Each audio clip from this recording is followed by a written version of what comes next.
416-2022. Kayo kamoy gemeka memefem Nekola ito neka memefem Mwena wa Nyeri na mwena wa Meru Kamemefem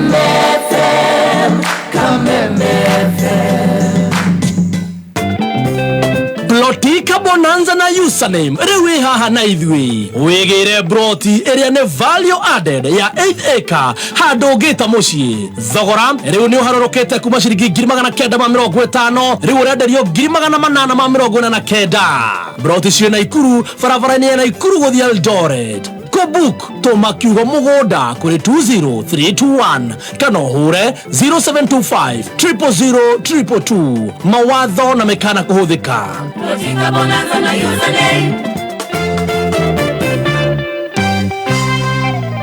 Username, a tradition of trust. Neza ithano na ndagika 24 mathaa ukimenyithio ni food fiti hindi ria unarugira family yaku ni hari bata gutigirira ati irio ciaku ciena mboga tondu mboga nikio kihumo kiega kia vitamins minerals na fiber iria guteithia mwiri waku kugitira merimu na to spinach na thukuma tu no uruge mito thageti managu terere na ingi nyingi oho niguo ongerere cama na uthaka wa irio ni wega gutukania mithemba mingi ya mboga ta githunguri hoho karati nyanya dania na ingi nyingi ririkana ati metha irio ndingikorwo iri njega angikorwo hatire mboga kameme kayo kamwe tukigacirithia ndugu itu ona muno makuru na riu no twamukire wega kiama kimameru 106.7 FM Mutambo kimenyithio ni thirikari ya Kiambu County niguo gukinyaniria wagiriru no thii wa na mbere. Thirikari ya Kiambu County itongoretio ni His Excellency Governor Dr. Kimani Wamatangi ni kumenyithia muingi ati marihi ma parking ithinjiro cess kwari na thoko riu ni kuhitukira USSD code niyo *476# urumirira makinya. Marihi macio mangi mothe ni kuhitukira paybill 4162022 nayo bengi ni Cooperative Bank account 01103715435001.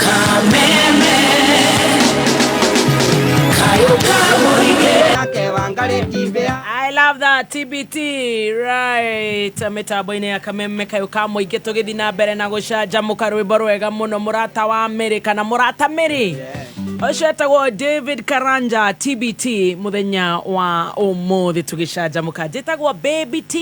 Yes, na nigetwo the Kingpin himself is a TBT Thursday. Muthenya wa umuthi ni tukoragwo twina njorua ya kothi na ni njorua itu ya kothi ni kinyite muthenya wa umuthi koguo tukiriha biru imwe tucoke tutambure andu eri atatu tawaine-ini wa Shakes aranjire mitambo-ini muno agaithike muno waine-ini wa Shakes Rwathi wa Jenny ni ndona uranjira wi mitambo-ini sana mundu gwitwa Boni wa Brimac Electricals kuria Nyamakima. Thank you so much mundu gwitwa Lini Leila ekuria Ozaya raige mitambo-ini agaithike muno.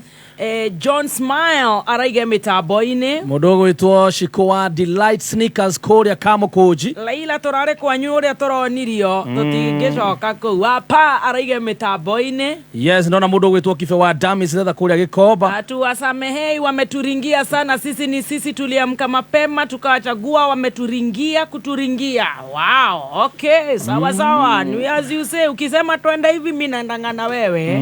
Shirowana ibas kubwa ile tugatago ni muthikiriria ya tigori muzi wena gwa wakwaje kuigwira andu acio thana niguo matutahikiire. Okay. Matutahikiire muno utire ndonge. Shege Silver Mist araige mitambo-ini. Kinywa wa Farm Forte kuria Ebu. Gavana Kirere. Mundu gwitwa Godfrey Dhombe Python kuria kundu gwitwa Nyeri Town. Salome Summit. Yes. Salome wa Summit. Salome wa Summit. Araige mitambo-ini. Yes. Uragithio muno ni murata waku witagwa Muthenje Geke. Muthenje Geke kuria Utawala. Anasema huko kumetulia tuli kama maji ya mtungi. Yes. He mundu ukire guku uratuthikiriria. Etagwo atia? Kasong. Kasong no. Na Gikuyu. Karwimbo. Ego. Mitambo-ini. Wanakũrĩa Yokohama.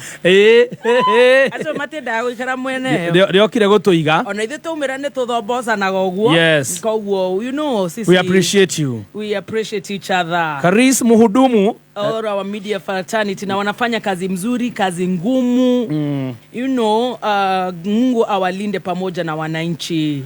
John Cena Ekoria Ellis araiga mitambo-ini. Alex wa Jamii Pishori kuria kundu gwitwo Thaya kundu gwitwo Othaya na Jakubu wa Moline. Alex wa Jamii Pishori Kirinyaga niwe wandora Mwea ona ritho riria roragwo ni muciari Mwea acona ndire na urite sukari ukirora uguo ndirakirora uria kuragethi guku. Nyambura wa engineer wa Njohi araiga mitambo-ini. Jerry James araiga cai ni warura macani umuthi. MC Ken wa keyboard.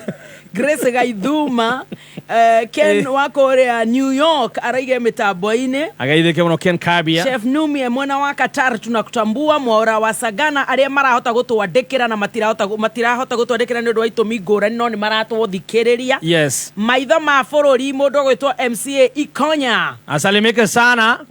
Twakupenda mũndũ gwĩtwo Ngũkũ mũndũ na kugeithia mũno kũrĩa Kĩrwara. Pastor Sir James. Mamso kũrĩa Nyeri kũrĩa Nyeri. His Grace Bishop Ben Kengei araiga mitambo-ini. Karibu sana. Asante sana His Grace Bishop. Wabogo wa Hi-Res Audio. Thank you. Na mũndũ gwĩtwo Kawish Kawira Charity. Asante. Amesalimika sana na hena riri. Na njoro itu ya kodito ni gikinyete gutiro doge no biru tugoicoka turihe. Lavington Steve Keuro mitambo-ini ate hena ki. Hena riri. Hena muthuri umwe wina kiha muno. Gutokera? Wa kuria Kieni. Ngwĩcia nĩ mũmbunge.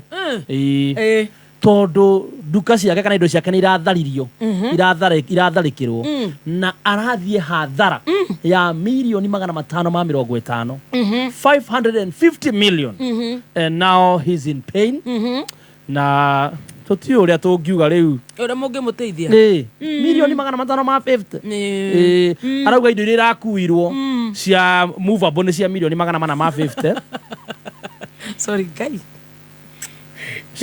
Cia milioni igana rimwe. It's so painful. Cia milioni igana rimwe nicio irathire itare movable. 500 half a billion. Yes, 550 million. Cio ni mutongu. Riu ri. Cio na indo. Kumuteithia. Riu arenda tuteithie atia. Kiria nakio ne kieha. Kieha no mahoya. Riu ri arauga ta bururi tukimuhoere. Tondu riu nona 550 million ni pesa nyingi we. Ni ndo ndire ndakinyio na ngirigana koguo riu ndikimenya. Twahanana. Handu aciana bururi ndikimenya gituteithie. Na ndirona tutire na budget ya mwaka uyu. Riu arenda tumuteithie ati is very sad. Tukirugama nake na mahoya. Uri. Tukimenya tugwika andu no ma ne acokerie ngai ngatho muoyo ndatire handu emuhutie tondu riu aria turagicakaya nao nona andu ni mara mbeu njithi ni irateire mioyo at least uciona no yakuriho ni insurance ene insurance mukiarie nake tondu ni muramenyana insurance Jue kani ale insurance riu andu aria itume kuria Kenyatta referral kuria Kenyatta thibitari ndiramonire mathiete kurorwo ni gathoni wa mucomba na mweshimwa gathoni wa mucomba kai akurathime muno amwe meterire thieta amwe maraitia thakame amwe you know taru ona ithu ni turaluzire mwana wa mayanko witagwo Stefano Uncle Stefano na ni ngukuhe pole tondu ni turaruzire ni araruzire first born yake na mwana ucio athomithagio ni community university a very young life. Yes. Koguo riu andu mathina mbere na kuyumiriria o haria mundu ari tondu riu ri tari ucio gutwira tumuhoere no tukihoya tondu tugukika atia no tumune na kwi ngai na mahoya akirikave ona okorwo ni nuthu yacio ko serikali ingirie no andu no makiaririo aria marakioire no nokoiro aria maragithire nacio no magicokia imwe. In fact I think what has happened maandamano maya marari very peaceful very peaceful until the shiria korakigia na some commotion no riu nagithe tutirakiuga maundu macio ni marathire riu mundu agefanga na kahata gwake at least ucio is better. He's alive and ni ekuriho ni insurance na nike mundu imwe no niekuhota guthukuma ringi Yeah. In fact, you have a point. Ona twiragwo ona mange kujana matika kurenge moko ri. Riu no ucoka thukume ringi. Jimmy Mpenda anasa. Auga atia. Kaiga tumugeithie tutige maundu na turehe njorua. Akenya matirenda maundu maingi. Nitucokire wira. Ngatia Anet, kwina njira njeru ya guthaka cheza sita. Na njira ino urathaka na ihenya makiria utekurengwo airtime yaku. Naguo hotani ni kuma ciringi 100,000 nginya ciringi 5,000,000 hau ukarihwo na M-Pesa. Ini thaka cheza sita fasta makiria ukihuthira 24224 ni uhuthu tuma kiugo kameme kuri SMS 24224 ikira M-Pesa pin yaku wihotanire besha hau. By Teams only. Gaming is addictive. Play responsibly. This message has been authorized by the BCLB. Right, thank you so much. Maudu mathiete wega na ni ngatho ni tuguthie na mbere na gucanjamuka njorua yako thini kinyite tugacokia ngatho tugukorwo twi live on Facebook ni turona muringi muno. Asanteni sana. Mary John, asante.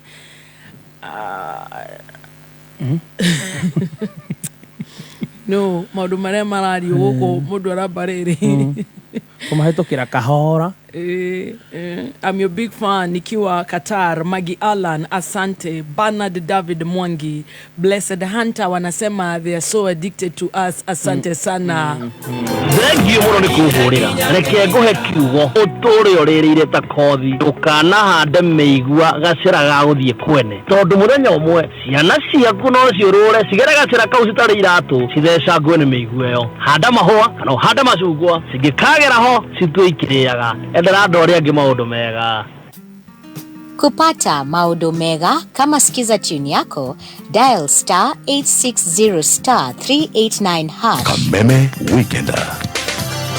Sunday no yukite tariki 30 mweri yuturi is Grace Bishop Michael Wanderini na kunyitoga ni kanitha-ini wa CFF Kiambu Town. Ni muthenya wa kuhoera andu mathie na mbere kuma riri umwe nginya uri ungi. Ni kiraniro kia magegania aria mari thiini wa Kristo matikorago mahonetio niguo mone riri wa Ngai. Akorintho wa keri ithatũ mweri wa 18. Koguo ithothe ni tuhumburitio uthio tugagikengaga na riri wa Mwathani na riri ucio umaga kwi Mwathani o we Roho utugaruraga tukahanana nake tugagikiririria o gucangarara. Ni Sunday no yukite mweri 30 June kanitha-ini wa CFF Kiambu Town kung'ethera posta thutha wa KK Towers kwanjĩrĩria thaa 2 cia rũcinĩ. Inyuothe mũrĩ anyite ũgeni. Kameme Weekender.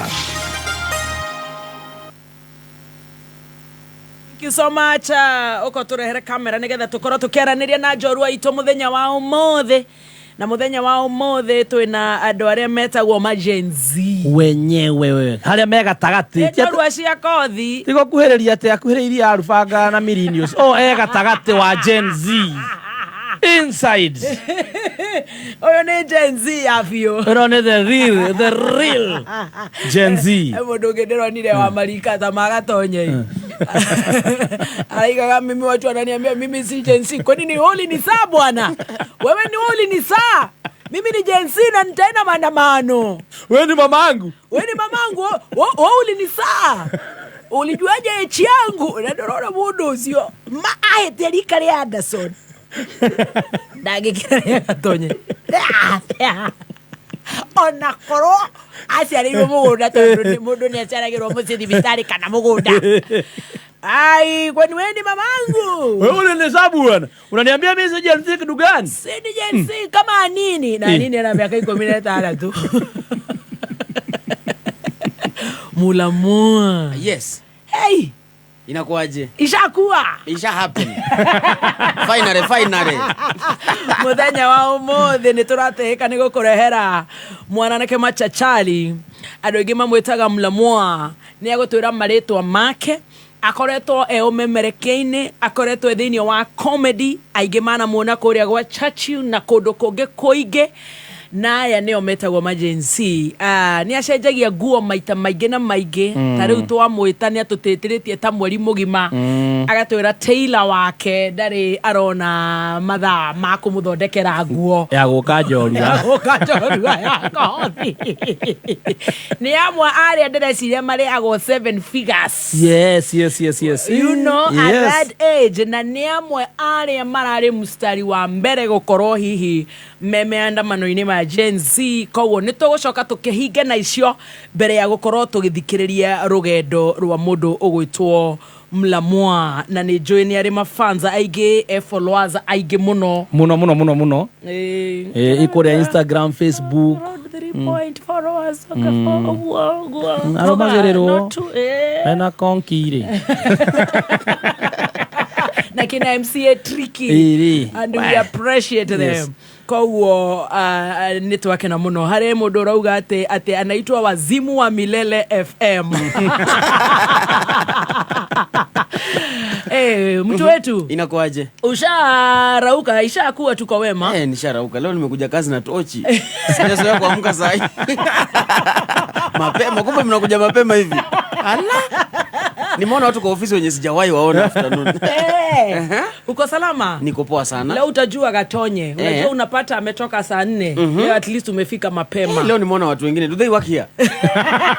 Ama ni subordinate staff? Ala iji ni different kila kitu. Hata hawajui majina. Siwajui. Lakini unasikia wanafanya hapa? Nasikia wanafanya hapa. Uko mzima? Niko poa. Mambo inakupeleka aje? Mambo iko sawa. Karibu Kameme. Asante sana. Ujakuwa Kameme? Sijawahi kuwa Kameme. Huwa napita tu hapa tunapiga kelele kidogo natoka, lakini off air. Yes, off air. Yes. Ujai kuwa kwa Kameme? Sijawahi kuwa. Lakini wasikilizaji wetu wanakujua na kutambua na kufollow, wanasema Mlamwa noma, Wazimu wa Milele, wanakufollow kwa mitambo. Kwa hivyo karibu sana. Salimia mafanzo wa Kameme. Unajua Kikuyu kidogo? Yawe mwega. Mafans wa Kameme manze, Konki yako in the house. It's gonna be fire moto. Konki. It is what it is. It is what it is. Yeah. Na sasa we ni Gen Z. Ndio sisi hawa. Ndio nyinyi? Yes. Watu ambao wana believe in change, watu ambao wanajiamini. Vijana na wasichana ambao hawatenganishi kwa inaitwaje kwa category yote. Si kimiaka, si kipesa, si kikabila, si kinini. Yani ni watu ambao wako pamoja, ni wa Kenya. Unajua nilishtuka kuwaona kule kwa maandamano na mimi nafikiria unasikia nimesema 7 figures kwa hivyo najua we si ati wasema ushuru utaweza kulipa ama lakini ulisimama na ma Gen Z. Yes. Lazima usimame na wao kwa sababu inafikanga mahali now it's not about you. It's about the common mwananchi, the common population. Kwa sababu hata ukiangalia statistics za banks wanatuambia millionaires hawafiki 1% in Kenya. True. So ukisema wewe unaweza kulipa, usijiangalie wewe, itakuwa sasa umeanza kukua mchoyo, umeanza kujipenda, umeanza kujifikiria. You have to think of the other people. It's not good thriving in a community that is not doing well. Hakuna haja peke yako kijiji mzima wewe ndo unaendesha gari. Utakaa ni kama sasa wewe umetuibia sisi. I love that. Inakuanga nzuri kama kila mtu ako successful. So that when you sit at the table kila mtu anaenjoy. Kwa hivyo ati Gen Z waangalie miaka, waangalie nani pesa, nani ana pesa, nani yako kazi, nani amesoma, nani hajasoma, nani daktari, nani wakili. Wote wako kwa kiwanja wanalilia mnyonge. With the common goal ya kujililia wenyewe na kulilia wanyonge wengine. Mume call off maandamano. Maandamano so far kwa sababu ya speeches ambazo zimekuwa zikitokea na mambo ambayo yamekuwa yakitendeka. Kitu cha kwanza ni kwamba tumesikizwa. Ile kitu ambayo tulitaka ionekane huko imefanyika nini? Kusikizwa. Imeshasikizwa. So ni moving forward tuone kutakuwaje. But for now wamesema ni aje, wacha to give dialogue a chance. Dialogue a chance. Yes, tusikie. Kwa hivyo wale leo wametokelezea ni wale simu zao zilipotea katikati ya maandamano. Wasijua watu ni tofauti na hatuwezi sema ati kuna leader yote wa Gen Z. So si ati kuna mtu amesema iko ama hakuna mtu amesema. It's your own will. Umefinyika kiasi gani? Ukiona umefinyika sana, leo ni siku ya street bado, kesho ni ya street, kesho kutwa ni ya street. Unanipata? So it's not that somebody amesema hakuna ama somebody amesema iko. It's how you feel as a person. Konki. Yes, liquid. Tupatie majina yako. Majina ni David Oyando. Hizo ndo za ID zenyewe. David. David. Unaitwa David? Niko na jina ya Biblia. Kijana mpole, mnyonge sana, ana mambo mingi. David Oyando. Yes. Amezaliwa wapi Oyando? Oyando amezaliwa nilizaliwa Western Kenya, area za Butere huko Butere. Mzee alikuwa anapiga huko kazi hizo matime. Mzee alikuwa anaitwa nani? Mzee anaitwa Samuel Kare. Samuel Kare. Alikuwa na jina ya wazungu. Alikuwa na jina ya wazungu. Na mama? Mother alikuwa anaitwa Felistas Were. But nilimpoteza nikiwa mdogo sana, 3 years around. Wow. Yes. Na mzee pia? Mzee yuko. Kabisa. Tutaenda pole tutafika. So kazaliwa kwa familia watoto wangapi? That time tuko tu wawili. Sister yangu mkubwa na mimi, then mother akapass on. So tulikuwa tu wawili for the longest time possible. Yes. But for now mzee alijiridim, alicheza baridi ilikuwa mingi ya Trans Nzoia, akasema ni aje haiwezi weza, I have to do something. Si hata natutetea sisi, alikuwa anajitetea yeye. Sisi tulikuwa wakubwa. So akapata mama mwingine ambaye ni mzuri, alitusaidia sana kumaliza primary, secondary. She has always been there. And now I have 2 more brothers. Yes, she's amazing. Yes. Wow. Yes, amefanya vitu mingi, and alikuwa anakuja visiting day nini. Unajua ukikuwa mdogo huwezi jua how important that is until you grow ndo ujue kumbe alikuwa na sacrifice. Hakutesa nyinyi. Sisi tulikuwa sawa. Wow. Yes. Sasa David, tunakuita David, hatujafika kwa mulamua. Umekazaliwa mkiwa wawili. Are you the first born ama wewe ni second born? Mimi ni second, niko na sister mkubwa. Uko na sister mkubwa. Utaingia shule wapi? Shule primary unajua sasa baada ya kupoteza mother ilikuwa unasoma tu mashule kwa auntie, kwa auntie. Kugonjeka nini? Si nilikuwa mdogo wala sikuwa najua. Lakini ulitaka kujua. Ni kugonjeka tu, hakukuwa na mambo mengi. So but ni mpango wa Mungu. Thank God for everything. Yes. So nikasoma Bungoma kidogo. Nikasoma Bunyore kidogo. Oh no. Kutoka hapo nikaingia sasa Kitale. Sasa mbona wahama? Mzee alikuwa anafanya kazi gani? Mzee alikuwa clinical officer. Lakini ni wale, unajua bado alikuwa mchanga hiyo time, so ni kusongeshwa hapa na pale nini. So ilikuwa kisongo na songa naye. Anahama na watoto wake. Plus sasa yeye unajua wanaume mostly hao ndo wanazunguka kutafuta do. Mtoto wake ni akae mahali. Wewe ulikuwa unaachwa na nani, shushu yako nani? Nilikuwa naachwa na maanti zangu sana. Ngoma nilikuwa kwa anti yangu, Bunyore kwa anti, nimekaa Kakamega kwa anti bado. Oh, no. So ni aunties tu nimekaa paka Kisumu kidogo. So unasoma hapa ta mmoja, ingine pale, ingine huko. But walikuanga very supportive until mzee akasettle vizuri Kitale, akajenga vizuri. Bas sasa nikaingia pale from class 5 I think. Yes. Wow. Wewe mwanangu ikanedio na ni oyo. Wow. Tunataka kuongelesha kuna watu wanapoteza mama wakiwa very young. Na maybe wanateswa, you know, they end up being so traumatized. Yes.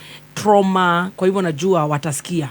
It's not the end of the road. Unaweza grow bila mzazi na ukue kama konki. In fact wewe ndo pila sasa. Mungu anafavor watu kama hao sana. Wow. As long as you stick to the lane, unaeka bidii, Mungu anaangalianga wale wanyonge kwanza. Yes. Sasa ukasoma until sasa class 5 ndio ukaingia shule gani? Class 5 sasa nikaingia Kitale. Nikaingia public school kwanza, ilikuwa inaitwa Bikeke Primary. Sikukaa sana. Mzee akasema kijana wangu aingie private. Asome vizuri, anataka the best for me. Akanipeleka Legacy School. Iko Kitale ambayo ni private sasa. From class 6. Nikapiga 6, 7, 8 nikamaliza. Sasa mzee pia haukuwa na shida ya kufukuziwa shule. Ile shida wewe umegrow nayo niyo ya kuzumba hiyo tu. But mzee alikuwa na wakada, alikuwa na sacrifice kila kitu. Kama ni mambo ya shule atafanya kila kitu uende hiyo shule. Yes. Wow. Uliperform ulipofika class 8? Performance mimi uko fit. Acha kucheka mdhoni. Nilikuwa poa. Kwanza tu ndo ilikuwa ngumu. Unajua transition ya kutoka public school to private. Yes. Ukifika huko unavuta mkia kidogo as you catch up with the kids who speak Kizungu full time, unaona? So nikaingia, I did well. By the time nilikuwa nafika class 8, nilitoka na 375. Yes. Wow, baada ya kusoma class 2 years, 1 year, 3 years. Zinaitwa group of schools. Sasa nikapata 375. then nikaingia St Anthony's Boys. Ulikuwa ukaitwa St Anthony's? Hiyo ndio shule ulikuwa umechagua? Si kuitwa, sikufikisha max ya kuitwa. Ni mzee alijua nani wa nani nikatafutiwa kana nafasi. In fact nilijoin around second term or third kama watu washasoma somo. Ulikaa nyumbani? Nilikuwa home. Shule nimeitwa ni zile zenye hata ujui ziko wapi, Narok wapi nini. Mzee akutaka alitaka nikuwe karibu. So akanitafutia space hapo St Anthony Boys. Nikaingia. Yes. Kwa ukaanza kusoma. Uko na mashida ya fees. Zile mashida naona umepitia ni hizo za moving from one house to the other. You are not settled. Fees mzee alikuwa analipa.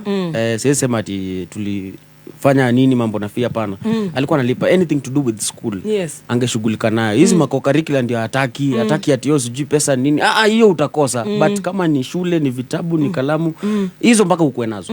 In fact ilikuwa ukitaka kukon mzae, we mkon na kitu tu ya shule atakupatia. So ukaingia high school St Anthony's. Kaingia St Anthony's. Yeah. Ulianza kuperform, ulikuwa una perform nini? Kuperform juu niliingia late. Kuanza ilikuwa ka struggle kidogo. Term 1 niliingia kama leo after 2 days ni exam. Unaona? Hujasoma kitu hujui chochote. So with the time nikaanza ku catch up. Yes. By the time namaliza form 1 nilikuanga in the top 10 always. Yes. For around 400 students. Streams zilikuwa 4. Around wanafunzi 400 na uko top 10. Aciari kwanza shikilia hapo. Aciari maki tumeme muno. Ciana ciothe ci midterm. Yes. Akina Ryan na aria angi riu mathikiririe andu riu acio ni alpha. Hiru yo alpha. Mathikiririe riu role models ciao. Yes. Tondu ndigwicire he mwana we Taraya ni ungenda gutuika gathemba ndoi. No. Kana ati ndenda gutuika bebeti. Ni muno. No aya ni ma connect nigetha ukaigua maundu maria mundu aragerera. Koguo nikio ndira hakikishire ni ngurehe andu amarika maya. Taruku ciana she midterm ikoro ikigua empowered. So mwingia St Anthony's ukaanza slowly lakini ulikatch up. Nilikatch up. By the time namalizia form 1 nilikuwa top 10. Kuingia form 2 nilikuwa nishaingia top 5 sasa. Wow. Yes, performance nilikuwa vizuri. Kuanzia form 3 hata sijaipita number 2. Wow. It's either 1 or 2 ilikuwa ngatu hapo. Yes, in fact I was in index 2. Yes. In my Saizo usha kuwa a grown up man, unajua you lost your mother. Yeah. Now you know you lost your mother, but visiting unaona ni auntie wanakuja. Sometimes mzaya anakuja, sometimes unakosa. Because unapata mzaya ameshikika mpigwa transfers zake ako mbali nini. But unaelewa tu. Did that affect you ukiwa high school? Lazima iko affect kama kijana pale because watu wamevisitiwa ni chapati wanafinya ni nini and unapata una affectika because nobody came. Unaona? And it's not hata kama wenye ulikuja ni auntie yako ungekuwa ni mamako ungefeel even better. Unapata maka hiyo siku ya prayers day ya kufanya form 4. Yes. Mimi si nobody came that day. Na exam inaanza Monday, so this is on a Saturday. Yes. Mpaka unapata hizo geometrical set unaomba log table, unaomba log table, unaomba vitu za kufanya nazo exam. Yes. Ni muraigwa. Kwanza wenye wako form 4.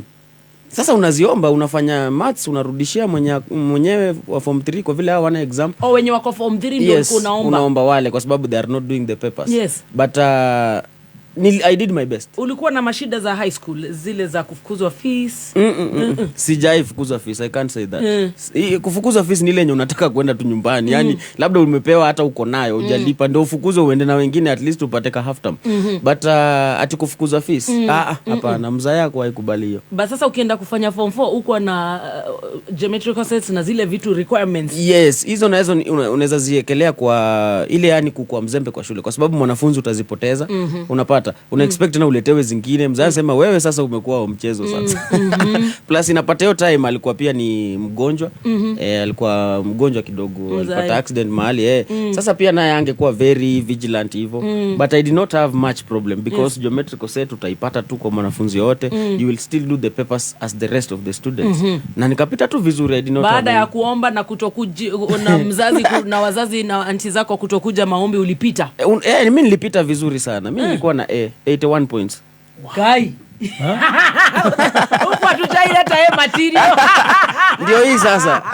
Nadhani hata ule alikaribia hiyo ni MCA trick. Ikaito modo toto tole togeate. Mimi nilikuwa na A kabisa, 81 points. Kai. Yes. Yeah. Yeah, I was index 2 nilikwambia and the school was performing well. Unasikia mtoto hakukujua prayers day? hakupata stress, hakukuwa na requirements za kufanya mtihani, but aliomba huko form 3 form 2. That did not make him not get the grade. Yes, because it's all in the mind. Sisi yake wenye tulikuwa tunaweza kuafford tulipata grade gani? Tulikuwa mpaka na kalamu ya red na blue na green. My goodness. So it's always in the mindset. Wow. Mimi nilikuwa nimesoma vizuri, najua nimejielewa. Leteni hizo karatasi tufanye. Yeah, it was just fun. Yes. 86 points. 81 points. Out of the possible 84. Ilikuwa 84 your time. Sijui saa hizi ni out of 84. Yes. I lost 3 points. Moja ilikuwa kwa Kiswahili nilipata A-. Na CRE nilipata B+. Hizo ndo zilinipotezea hizo points 3. Those were the least. The rest were S from top to bottom. Wow. Wow. Atumesema umetoka huko Butere. Yes. So wale watu wenyu ni akina Yoraluya. Yeah, mimi ni Mluya. Full. Ni akina Wetangula. Hata mama alikuwa Mluya, baba ni Mluya. Mama ni Mluya, baba ni Mluya wote. But unajua sasa Waluya we are different. Yes. Sijui kama Kikuyu mko hivyo. Si tuna kunao. Waluya ni different. We have 18 sub-tribes. So unaweza kuwa Mluya, Mnyore, unaweza kuwa Mluya. Mimi ni Mnyore. Mnyore. Kuna Wabukusu, kuna wa Maragoli, kuna wa Kakamega, kuna wewe ni Mnyore. Kuna Watiriki, kuna Watachoni, kuna there's so many. Mudavadi ni Yo ni Maragoli. Ukisikia ma capital letters Mudavadi, hao ni Wamara. Those are Maragolis. Na Weta. Wetangula si Maragoli. Wetangula si wa. Hata ajulikani ni sio wenyewe. Wow. So umepata A. Ukiwa kule ulikuwa unataka kujoin campus, ulikuwa unataka kufanya course gani? So you so mimi kama tu mwanafunzi yote ule, akili nasema tu pilot, akili nasema engineer, akili nasema actual scientist. Majina zote ngumu hizo ndo vitu unataka. Kwa sababu unajua watoto wa siku hizi wanasema ati YouTuber. Sasa hiyo time YouTube kukua tungesema. Sasa hizi kuna paka TikTokers. Maisana aliniambia nataka sijui kukua goalkeeper, tena akachange akasema YouTuber. Sasa juzi amesema carpenter. Afundi wa mbao. So ukiwa na sani ya my brother ati pia yeye anataka kukua painter. So what did you want to become? Those things that I've mentioned earlier, hizo my pilot, my engineering, the dreams of every small kid. Yes. Unaona? So hizo ndo niliandika kwa vitu nataka. But now kukakuwa na zingine nimeweka zenye points zimenishinda. Unaona? Kwa sababu unasema actual sciences walikuwa nataka labda 84 over 84. Hiyo pilot unataka labda ni 83 na uko na 81. So tukaitwa tena ku revise courses. Unajuanga usha choose tena mnaitwa tena ku choose. Hiyo time ilikuanga physical. You have to come from Kitale to Nakuru. Ilikuanga Nakuru ndo center ya kila mwanafunzi anakuja pale. So we went there and rewrote. Mzaya akaniambia unaweza weka hapo kwa sababu yeye ni clinical officer. My current mom ni nurse. So wakaniambia medical field iko fiti sana. Weka nursing hapo. Nilikuwa nimechagua vitu zingine lakini wakaniambia weka tu nursing hapo ijaze the 4. Na hiyo ndo nikapatiwa. Wow. Nursing, yes. Utaitwa campus? Nikaitwa campus Moi University. Nikaanza nursing degree. Nilikuwa Eldoret, Moi Teaching and Referral Hospital pale. Yes, that was our hospital. Nikikuwa Moi University hapo CHS College of Health Sciences. Mzae ana afford fees, utasoma? Mzaya ana afford vizuri. Kulikuwa na help kidogo ilikuwa inakuja pale. Una supplement na pesa ya mzae. Basically kitu ilikuwa ngumu kidogo at that time because maisha imeenda next level. Unajilisha, unajifanyia nini. So unapata vitu tu za campus zile za kawaida, msoto ya kawaida inafanya nini? Inakuchapa kuna kabaridi. But alikuwa anajituma sana because the more umeprogress to campus, the more vitu zinaanza kuwa expensive. Kuna ma-attachment, kuna hizo ma-community outreach, you're supposed to go to Busia ukae miezi 2, unaona? Ilikuwa tough but alifanya the best. Wow. Yeah, kabisa the best. So umejoin Moi University. Hiyo ni medicine. Hiyo sasa ni nursing. But the college itself iko na kila kitu. Kuna madaktari pale, kuna nurses, kuna dentist, kuna psychiatrist wako pale, kuna community health sciences. So umejoin kama nurse? Yes, me I joined as a nurse. Utasoma? Vizuri sana nikasoma. Shikilia. Ikaitwe na anathi. Haya. Tukina modo wa first aid goko. Na thitu wa first aid. Athire ndagitari. Sio kile ndego twira wira wake. Oguo tutikanetigire especially ladies me guku.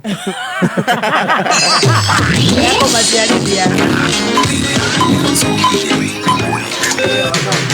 Kuma muciĩ munene wa Kenya Nairobi nĩ mohoro ma Kameme Kayuka Mũingĩ. I concede and therefore I will not sign the 2024 finance bill. You have contributed a lot by not giving your ears to the young people. You just ignored them. Kena muno ni undu wa bill ĩyo gũteanĩrio tukumwĩra atĩrĩrĩ ndakorwo nĩ gũtũhĩngĩca atũhĩngĩca ciana citũ cioragĩtwo nĩkĩ na itirakũrĩ na mĩcinga nĩ tũrakarĩte mũno na tũrĩ akinyu mũthia na ndigathiĩ gwĩkwo repair kana ĩkwo amendment ĩteo yothe nĩgetha tũiganĩre Oma wĩigĩrĩrĩku no shamba. Maabitha a mbirarũ maronekana magĩthagathaga o rĩrĩ gũtanyĩtwo mĩrũrũngano mothe na kaunti-inĩ cia Migori, Kisii, Kisumu na Mombasa mĩrũrũngano nĩ yambĩrĩirie. Nĩ mohoro ma thaa thita na nĩ cia mĩaraho njĩtagwo Dan Wainaina. Maabitha a ũgitĩri kuma honge ngũrani cia borithi rĩu nĩ matũmĩtwo ituri-inĩ ngũrani gũkũ Nairobi na ituri ingĩ ngũrani cia bũrũri o rĩrĩ gũtanyĩtwo gũkorwo na mũrũrũngano wa mbeũ njĩthĩ ũmũthĩ. Arũrũngani mehĩtĩte kũrũrũngana merekeire thingira-inĩ wa iregi gaka kana gĩkĩ arĩkĩo gĩtũmi gĩa gacũmbĩrĩ ka gĩkĩ kana gaka arĩko gacũmbĩrĩ ka mĩrũrũngano ĩyo na maumũkanie mang'ũrĩ kana kwaga kũiganĩra kwao na thirikari ya President William Ruto. O nĩ thutha wa mĩrũrũngano ĩtarĩ yonekana gũkũ bũrũri-inĩ mũthĩ wa kerĩ kiumia gĩkĩ rĩrĩ arũrũngani maraingĩrire kana rĩrĩ arũrũngani maraingĩrire mbunge-inĩ ya gĩbũrũri makĩregana na mũtaratara wa watho wa 2024 ũrĩa rĩu ũrĩkĩtie gũteanĩrio nĩ thirikari. Ona kũrĩ ũguo maabitha a ũgitĩri maronekana mehotorete gũthararia mĩto yothe ya arũrũngani gwĩkinyia thingira-inĩ wa iregi gũkũ Nairobi. Na tũrĩ ici ciĩgiĩ mĩrũrũngano tũrĩ o gũkũ Nairobi nĩ atĩ maabitha mbirarũ maronekana magĩthagathaga kwerekerio kũndũ na kũndũ. Mĩhang'o ĩrĩa ĩrakinyanĩrio kĩharo-inĩ kĩa Nyayo gũkũ Nairobi kũrĩa marahũthĩra ta ceceni yao ya kwamũkĩra na ningĩ gũtũmĩra ndũmĩrĩri na mĩerekera. Gũtirakũranwo na kinyi kũrĩa maabitha a KDF merekeire ĩndĩ maronekana methaĩte na matharaita ngũrani marĩa nĩ hamwe na mĩcinga ya kĩrĩu na makaingĩra ngari ciao cia kĩwĩra. Kũririkana ũmũthĩ nĩguo igoti nene rĩtanyĩtwo kũrekereria itua rĩa kana ikinya rĩa thirikari rĩa gwatha maabitha a KDF gũteithĩrĩria maabitha borithi kũng'ethanĩra na arũrũngani nĩ rĩtĩkĩrĩtio kĩwatho. O nĩ thutha wa kĩama kĩa mawakiri LSK kũhanda cira igoti-inĩ gĩkĩregana na mwerekera wa mbirarũ kũhũthĩka kũhorohia mĩrũrũngano. Na kĩama kĩa mawakiri LSK rĩu nĩ kĩũrĩtie rũhonge rwa gũthingatithia mũrutĩre wa wĩra wa maabitha borithi IPOA hamwe na rũhonge rwa DCI gũtabania ũthuthuria wa mĩtũkĩ wĩgiĩ kũragwo kwa arũrũngani. Mũikarĩri gĩtĩ wa kĩama kĩa LSK Faith Odhiambo arauga atĩ thirikari nĩ ĩrarega gũtarĩria a Kenya ũma wa namba ya andũ arĩa moragĩtwo nĩ maabitha a borithi gũkinyĩria ihinda-inĩ rĩrĩ.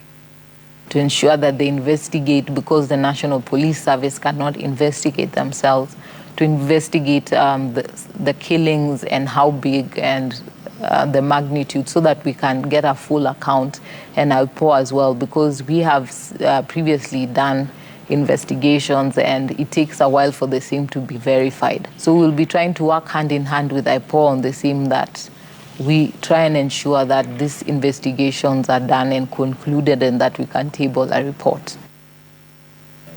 Ihinda-inĩ rĩu Odhiambo rĩu nĩ orĩtie honge cia borithi kũrũmanĩrĩra watho wa magoti na kũrekereria andũ arĩa maikĩtio ngono magĩtabania mĩrũrũngano. And we thank the Chief Justice for giving those directions that court to sit extra hours, because it's going to 11 and the court sat all along ensuring to sign all those release forms, having heard all the parties. Now, let us not have the National Police Service frustrating the work that has been done. I'm calling out the OCS, ensure these people are released. Na mĩrũrũngano ya mbeũ njĩthĩ nĩ yambĩrĩirie kaunti-inĩ cia Migori, Kisii, Kisumu na Mombasa.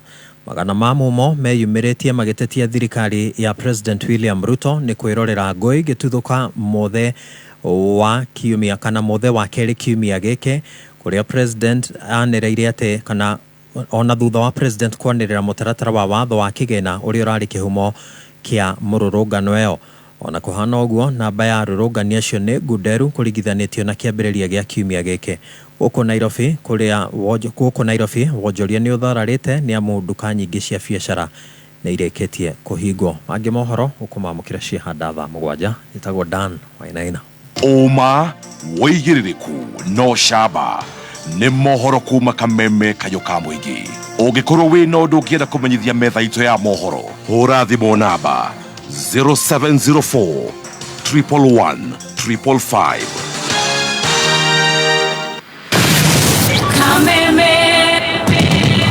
Kameme Kayuka Muigi ni wongereirwo ugakindirwo hinya maita mana makiria. Arahoka sanchamuka kuigagara homoka otafarira ni nyongere hinya maita mana makiria. Arahoka na gatonye wa Bugwa Men na muthekie gei hinashara hinya thaa inya. Karike kengi tuiko tugika urwaigwa we muramba urutete uku sanchamuka na muthoni wa Keruba na Chef Gavemba thaa inya hinya thaa inyanya. Wagashi mwana ne komosa kuikakara na gafanya Dennis na Goni wa Thoita thaa inyanya hinya thinashara. Najima na hamu nasikia mtu kando yangu amesema ngaimua dhani homoka na Man Simon na Kata thinashara hinya thaa inya utuku. Kameme Kayuka Muigi dose ya muago leo ni 4 times stronger. Neza Vita na ndagika 10 mathaa ukamenyithio ni thirikari ya Kiambu County itongoretio ni His Excellency Governor Dr. Kimani wa Matangi ni kumenyithia ene broti ara matarihite marihi matiri na ngundu ni maraheo 100% waiva ya ndoco cia magoti maria matarihite o nginya tariki 30 mweri wa gatandatu mwaka uyu turi. Nigetha kurekerwo ndoco eno ene broti no nginya marihi ma ngundu na tiri o tore mendekithitio ni watho. Nigetha urihe cera wabici ya sub county yaku nigetha uheo bili ya broti. Marihi ni kugerera Cooperative Bank kana kugerera County Government Paybill neo 4162022.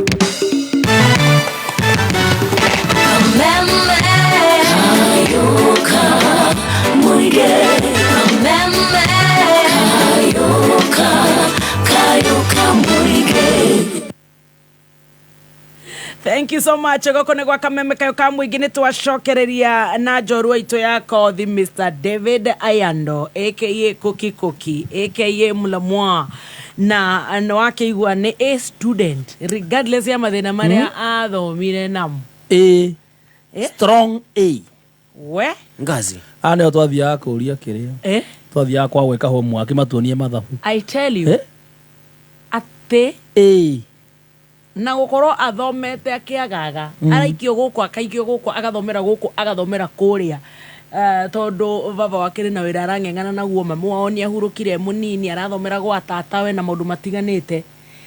Wow, kiugetia tumire ndaka hetuke Mlamua. Sasa umeingia university. Yes. Changamoto ulizo go through. Kuna mtu unataka kusalimia hapo? Hapana. Nilikuwa nawaona tu wako live hapa. Unajua nilisahau niko live, nilikuwa nashika simu yangu hivi. Wewe. Yao wanakuambia wanaona ukitext babes bana. Niko Kameme. Nilikuwa nimeza ni jokes. Very good. Plan na Muthoni. Tufanye hivyo. Okay. So changamoto za pale ni labda kukosa tu vitu ABCD kidogo za kusurvive shuleni. Unapata sometimes unahitaji laptop, unajua those times zilikuwa very expensive. Unapata ni ngumu kupata. Unapata kuna vitu mingi tu za shule inafaa watu waende mahali fulani, ni pesa fulani mingi, so unakosa hata kwenda hizo tour, hizo exposures. Like those were the main things too. Yes. Na challenges za kawaida tu za mtu yote ule anaweza pitia pale university kwa sababu hakuna mtu anakuchunga, hakuna kengele ya kukuamsha, hakuna mtu atakwambia enda fanya mtihani. Hebu ongelesha hao vijana juu unajua anakusikiza na anakupenda. Because nobody will tell you to do anything. Hata mzazi hatajua kama ulipita ama ulianguka because hakunanga results zinapelekwa mahali popote. Ati unaenda nyumbani na results. Hakuna mahali wana hang results ati majina number 1 to the last. No. Ni kwa simu yako. You have your own life to live. So unapata ku adjust into that freedom. Huwa inakuanga inaleteanga watu wengi shida. How did Sana. you cope? Ulikopa aje juu ya hiyo transition? Mimi naweza sema msoto ilinisaidia sana. Because wakati kutokuwa hauna pesa. Yani kukosa pesa ndio inafanya yani the only thing unabaki nayo ni kufanya nini? Kusoma. Because hakuna dema anakutaka, hakuna club unaweza enda, hakuna look unaweza piga. Uko njaa macho, uko na sunken eyes. Yani there is nothing else. Ilikusaidia. Regardless ya hizo mashida, ilikusaidia. Because kama tuseme ungekuwa na hizo pesa mingi. Wenye mlikuwa mnasoma nao wako ebo, walikuwa na shinda kudunda. Wako shida kudunda, classes hawataingia. Madawa kwa wingi, wanalewa, wanafanya nini. So unapata kumbe ni God hata alikuwa anakuprepare for future yako. Yani ukose hizo vitu so that you can focus on your studies. Utoke pale ukikuwa better. Noigo mo na kesho reiga. Utire kengere. There's no one to ring the bell for you to wake up and read. Hakuna. It's your choice. Ni kama business person tu. Wewe ndio utaamua ufungue duka ama uache. Because hakuna mtu atakwambia enda fungua duka. It's not a must. It's your own discipline. Yes. So unapata kutoka kwa shule mahali ulikuwa unapangiwa timetable after hapa ni hapa ni kukula umepikiwa ni hivi. To now doing your things your own way. Yes. Inakuwa ni mlima kubwa sana kupanda. Yes. Wow. But ulisoma. Nikasoma vizuri. Mabeste wako wakihang out huko wakidunda madawa, wewe ukasoma. Mimi nikasoma sana. Nikapita fiti, nikafanya courses zangu vizuri.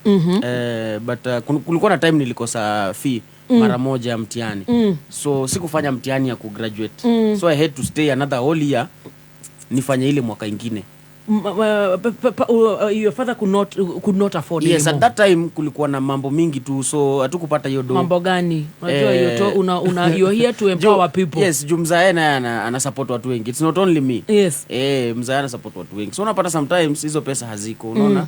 Lakini uko sawa, uko ready for the papers but you have not paid. So unapata hauna ile pass ya exam. So unakaa tu na unajua university exam ukimiss umemiss. Mpaka ungoje the next batch of students. Unaona? So mimi nikabaki tu nikihanganga Eldoret for a whole year. Ulikuwa unafanya nini Eldoret? Hiyo tu wa whole year. Na unalala njaa. Eldoret kwanza inabidi utoke hostel the first place because you are no longer a student. Yes. Toka. So nikaenda kukaa na rafiki yangu. Ambaye alikuwa na sound systems hizi to speakers, microphones kama hii hapa. Tulikuwa tunafanya kwa shops. Unanipatia microphone asubuhi paka jioni, mimi natangazia watu wakuja wanunue kama ni simu, kama ni hardware, kama ni nini, zile zinaekwanga pale nje. So that's what I used to do. Unapata 500 per day. Sauti imeenda unanunua ndimi ya 400. Unalalisha 100 ndio inabaki na lazima utembee paka home ndio usave hiyo. So hiyo ndio tulikuwa tunafanya for the whole year. Harusi kitokea. Whole year. Harusi kitokea pia unafanya hizi tracks zikikuja, promotions unaruka pale, ukiona Mudhoni baby top anambia manipe mic unatesa vitu kama hizo. So that's what ilikuwa inatuweka pale mpaka mwaka ikaisha. Exams zikakoliwa again, now we had the money, tukalipa tukafanya tukapita. Ulipita? Vizuri sana. Nilipita mtihani zangu zote, gynecology nini, all those things. Yes. Kapita vizuri. Ulikuwa na what division? Huko now in medical school hakunanga divisions. Mnatokanga tu hivyo sema. Kwa sababu huwezi sema kuna daktari wa distinction na kuna daktari wa pass. Wewe utaenda kwa daktari wa pass kweli? Utatafuta wa distinction. So pale hakunanga classes. Ukianguka umeanguka. Ukianguka umeanguka, ama ukipita umepita. So that every doctor is the same, every nurse is the same. There is no superior or inferior in those people. Ni kama tu ujui kitu utarefer somebody to another doctor, but not that he is better. You are all in the same capacity. Ukapita. So pale nikapita vizuri. Now I had to choose where to go as an intern because ukishamaliza unaingia internship. But now usanii ilikuwa imenishikashika sana. And I wanted the opportunities. Na Eldoret hakuna. Juu ya ile one year umekaa huko ukipiga microphone. Tumepiga sana, tulikuwa hata mpaka na tu comedy shows huko kidogo tumefanya nini vitu mingi tu. So nilikuwa naile tamaa ya kukuwa msanii. But LD hakuna opportunities. Hakuna kameme yenye utakuja uongee, hakuna audition yenye utaenda, there is nothing. So what I had to do ni kuchagua hospitali ambazo ziko Nairobi. So that nikikuja Nairobi nijaribu kuingia hii Papa Shirandula, hii nitaingiaje? Hii Vioja ni wapi? Hii nini na kuanga, because this is the land. Yes, this is the land of opportunities. Church liko huku, hiyo ndo nataka. How will I be able to access? So nikasema hii internship ya 1 year I want to do it in Nairobi. So nikachagua Mbagathi. You were given 4 options. Nikachagua Mbagathi, Kenyatta, Mama Lucy, and there was another one. So that nikasema nikiekwa anywhere in those uko sawa, nitakuwa na work nikitafuta na work nikitafuta. So Mungu akasaidia nikaangukia Kenyatta. So wow, yes, Kenyatta Hospital. Yes, nilikuwa Kenyatta for a whole year. Wow. Nimefanya hapo kazi, tumezalisha watoto wengi sana pale. Wengi sana. Wacha niulize sasa, kazi yako kama nurse ulienda department gani? So kama unafanya internship umetoka tu as a general nurse au just specialize, so inaitwanga rotating. Unafanya rotations 2 weeks uko pediatrics, unaenda orthopedics, unaenda medical ward, yani una rotate every department. So pediatric ni shiana, orthopedic ni mahede. Pediatrics ni watoto. Unaingia huko ujue, uingie gynecology wa mama nini ujue hiyo mambo yote, uingie orthopedics, mifupa nini ujue, uingie medical ward, surgical ward zote. So that ukitoka pale you have experience in at least everything. Uende paka accident and emergency pale because every unit ni tofauti. So within that year unapata umerotate almost kila kitu. Umefanya paka kwa pharmacy paka wapi, so that mali utaenda kuandikwa kazi, mali utawekwa, utakuwa very comfortable in doing everything. So I was there. Nursing si attachment inaenda kwa 3 months, 1 year. 1 full year. But nayo uzuri iko na kitu kidogo. So ulikuwa unapokea kitu. Nilikuwa napokea kitu. So umeanza umepata kanyumba kako ama something like that. But the problem nikikuja huku ilikuwa ni hiyo first 3 months internship. The first 3 months you are not paid. Kuna kitu inaitwanga boom. So utafanya 3 months for free, then utalipwa yote 3 at once. Sasa ndio ianze kukuja every month. Ulikuwa unaishi kwa nani? Nilikuwa naishi Kariobangi. Kwa nani? Ilikuwa tu kwa ilikuwa story. Wewe sema story ndio ulikuja kutupigia. Story ndio nilikuja. Sema na Modhoni na Gathemba. Acha tuivurute basi nyuma kidogo. Turudi nyuma. Because after nimemaliza campus, unajua kuna ile period ya kukaa home. So umeenda nyumbani hauna kitu. Huna hata simu. So kazi ni kuamka kucheza pool, upate 30 bob kule Marago hapo sokoni nini. Hakuna job. Umecut off from the people when you now you've started empowering us. Tulikuwa tunataka kusikia hizo deep ones. Sasa don't filter. Okay. Uko na time. Sasa pale unapata uko tu na vijana wa mtaa.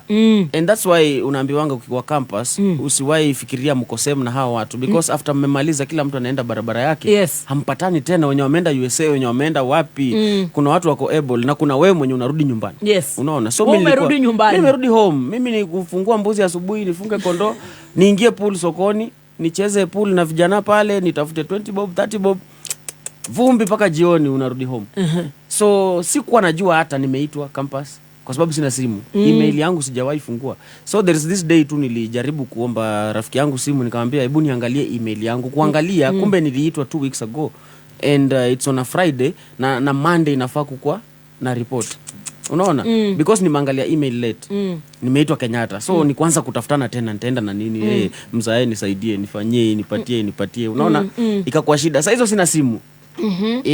So nikajivuta kidogo, tukashika hapo kondo kadhaa, tukaziuza, nikaunda around 6,000, nikaomba ingine na ndio hiyo nikatoka. Sijui hata naenda kukaa wapi. So I called some of my friends. Mwingine akaniambia ako Dagoretti. Sasa hata sijui Dagoretti ni wapi because mlikuwa mnasoma nao Eldoret. Sasa umeanza kutafuta wenye wako Nairobi wenye wanaweza kushikilia siku 2-3. Mwingine akaniambia ako Kasarani. So hizo jina nazisikia but sijui ni wapi. Hujakuja Nairobi? I've never been to Nairobi. Nilikuja nikiwa mdogo kitambo tukikuja tu hapa museum. So akaniambia ukifika wewe niambie. So unajua vile wanasemanga tu. So mimi nikaenda pale kwa pool, nikaambia rafiki yangu mwingine nisaidie simu yako, nataka tu kuona games za leo ni gani zinacheza. Kumbe saa hizo nishaoga, nishapanga bag, kila kitu iko ready. Vile nisaidia simu nilitoroka nayo. Nikaepa nayo. Nikatoroka. Ilibidi niepe nayo. So alikuwa anaitwa Derek. Ulimlipa baada ya kuomoka? Nilimlipa mara mingi sana. Nilimnunulia paka pikipiki yako nayo. Wow. So nilifika Nairobi vizuri kufika. I love that. Kufika nikacall ule wa Dagoretti. Simu ya kuiba. Sasa hiyo tuko kangemi hapo. Hata sijui ni kangemi. Karibu nishuke hapo. Jua Luya walishuka hapo. Karibia wote. Nikafikiria hapo ndo Nairobi. Ukiona mataa. Waluya walishuka tukabaki watu 6 kwa basi. ama ni hapa ndo Nairobi. Akaniambia ngoja tufike, tukaingia paka huko bus station, sijui ni country bus huko chini. Yes. Nao mimi nikaanza kupiga simu. Jamaa wa Dagoretti ashiki. Wakasarani. Wakasarani student amepita nasi. Oh my. Wakasarani naye ananiambia ati amepata emergency ya Mombasa. How comes? Ati ameenda Mombasa. Sasa mimi nikabaki nimehang, nikaanza kutembea natafuta. Sasa hizo nilifika 7, so imeanza kushika giza. Natafuta tu mahali kuna light nakaa kidogo, watu wakipunguka na songa mahali pengine penye kuna light. Nikakuja paka huku town huku. So nikashtukia nimejipata Jivanji. I didn't know it's Jivanji. Sikuwa najua. Juu hapo kulikuwa watu wanapiga siasa, si kasa hizi wanafukuzwa. Kitambo siasa ilikuwa 24 hours. Yes. So nikakaa hapo the whole night nasikiza tu siasa na machokosho wamelala nini.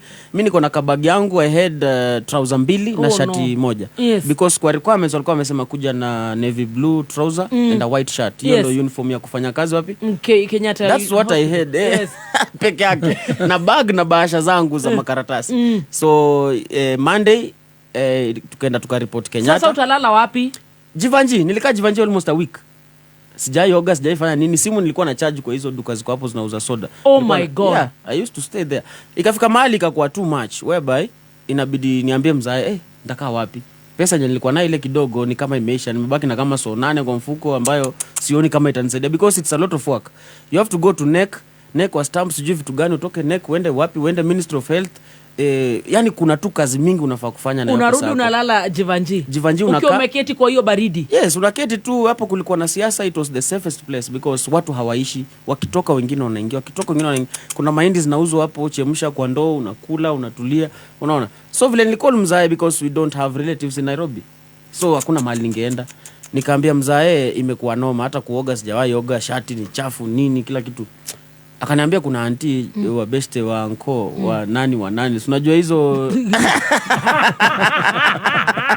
mpigie simu afanye nini, wakutafutilia wakushikilie mahali. So nikapiga nikampata, akakuja akanichukua hapo Jivanji one of the nights, tukapiga makona. That's how I found myself in Kariobangi.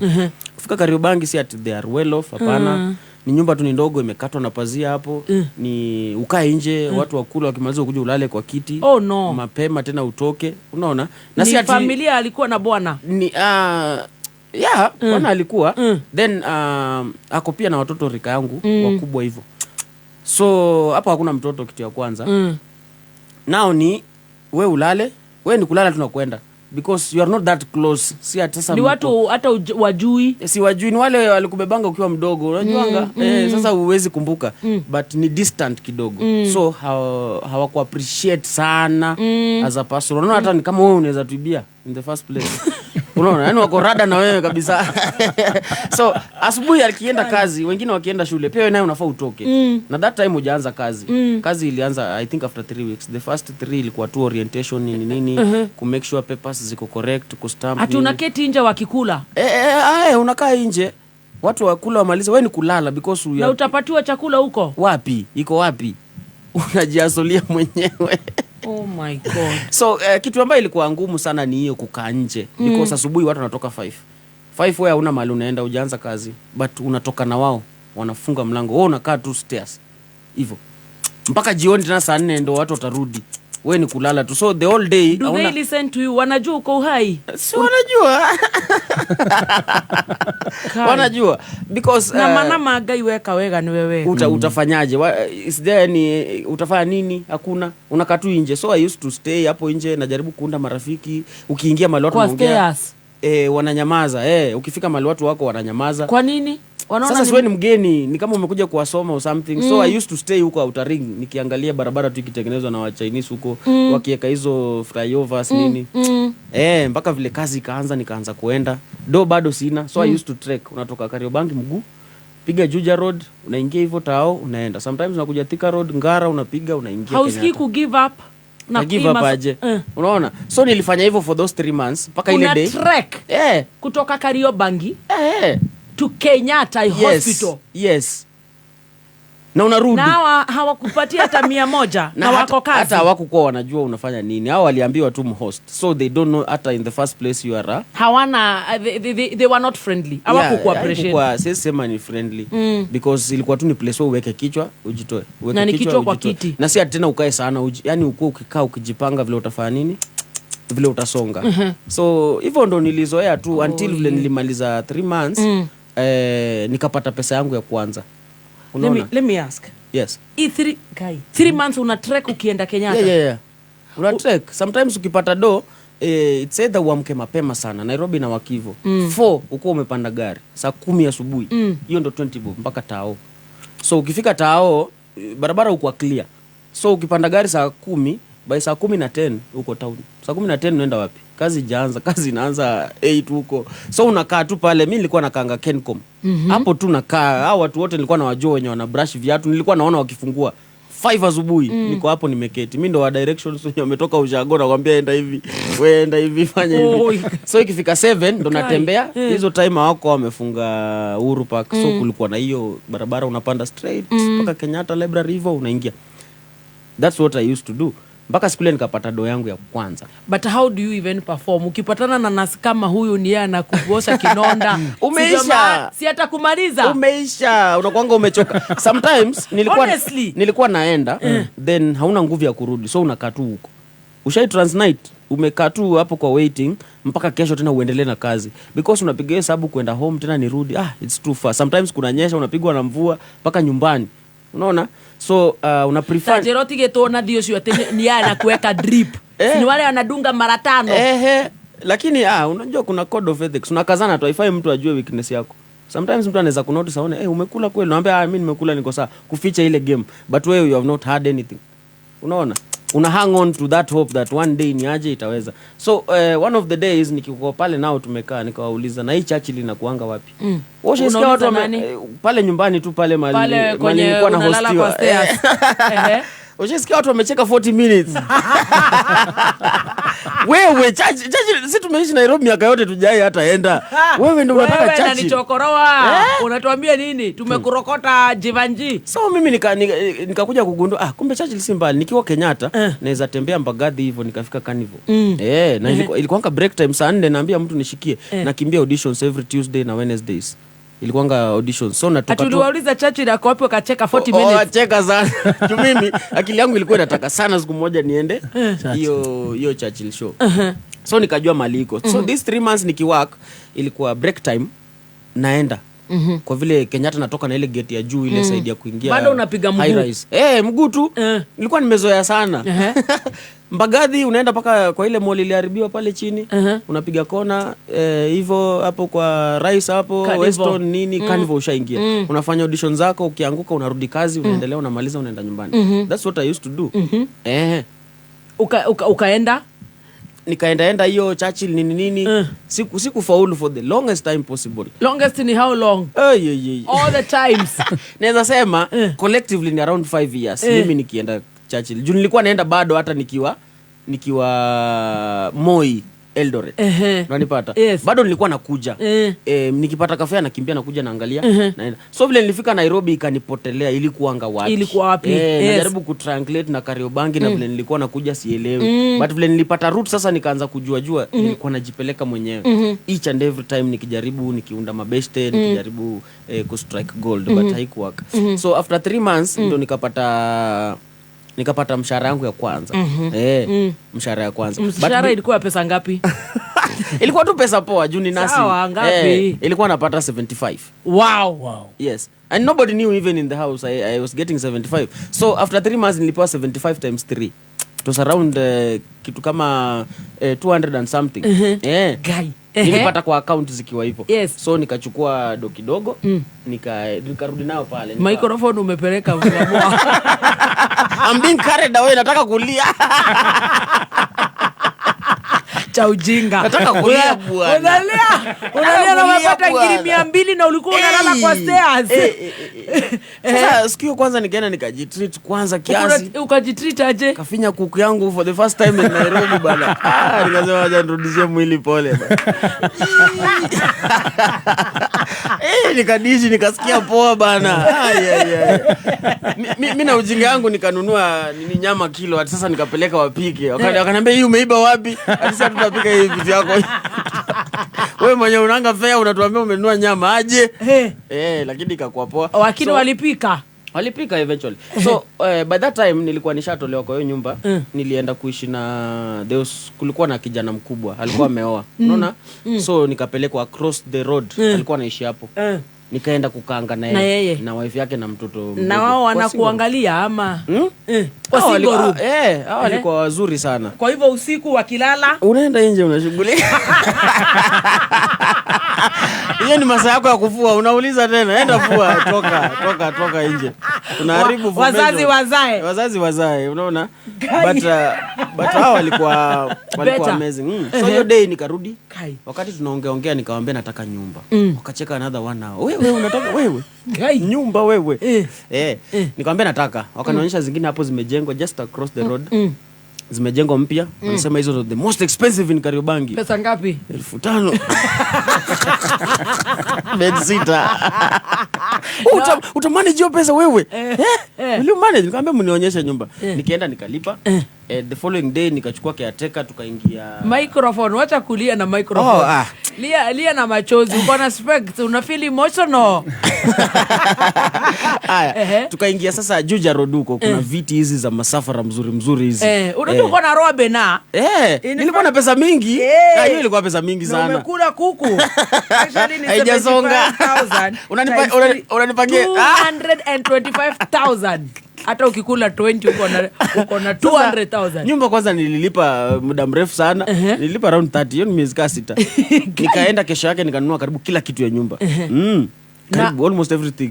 Just hivyo atago. Wakakuja wakaona tena kunaendaje hapa? Hii pickup imekuja ni ya huyu jamaa. Nikaingiza tu juu mali wako of course wanaona mali naingia. Nikaingia vizuri settle. Nika settle na bado naendelea kufanya kazi. So hata by the time namaliza kusettle mshahara ingine ishaingia 75. Unanipata? Sijatulia ingine 75. Na sasa hizo Mluya bado hajajua ako na pesa, bado anatembea town. Bado anakula mahindi ya 40. Jio ndo maisha umezoea. Bado unaenda mguu unasikia umefika mbali na niko na pesa acha nipande gari. Ulikuwa bado una foot? Mimi nilikuwa nimezoea. Kabisa anatembea tu yani umejisahau. Yes. That's when I went and bought my first phone sasa. After ile Derek nilikuanga nayo after ya kuiba sijairudi nyumbani. Nikaenda nikanunua phone yangu ya kwanza because nilikuwa nataka kuanza ku record content. Vile nilikuwa naenda auditions niliona watu wana record nini, so I wanted a good phone. Nikaenda I got myself an iPhone 6. Hiyo ndo nilianzia. Chukua tu hapa jamii hapa. It was around 60k. Kapeana nipe. TV, electronics, nini, leta kila kitu. I had them.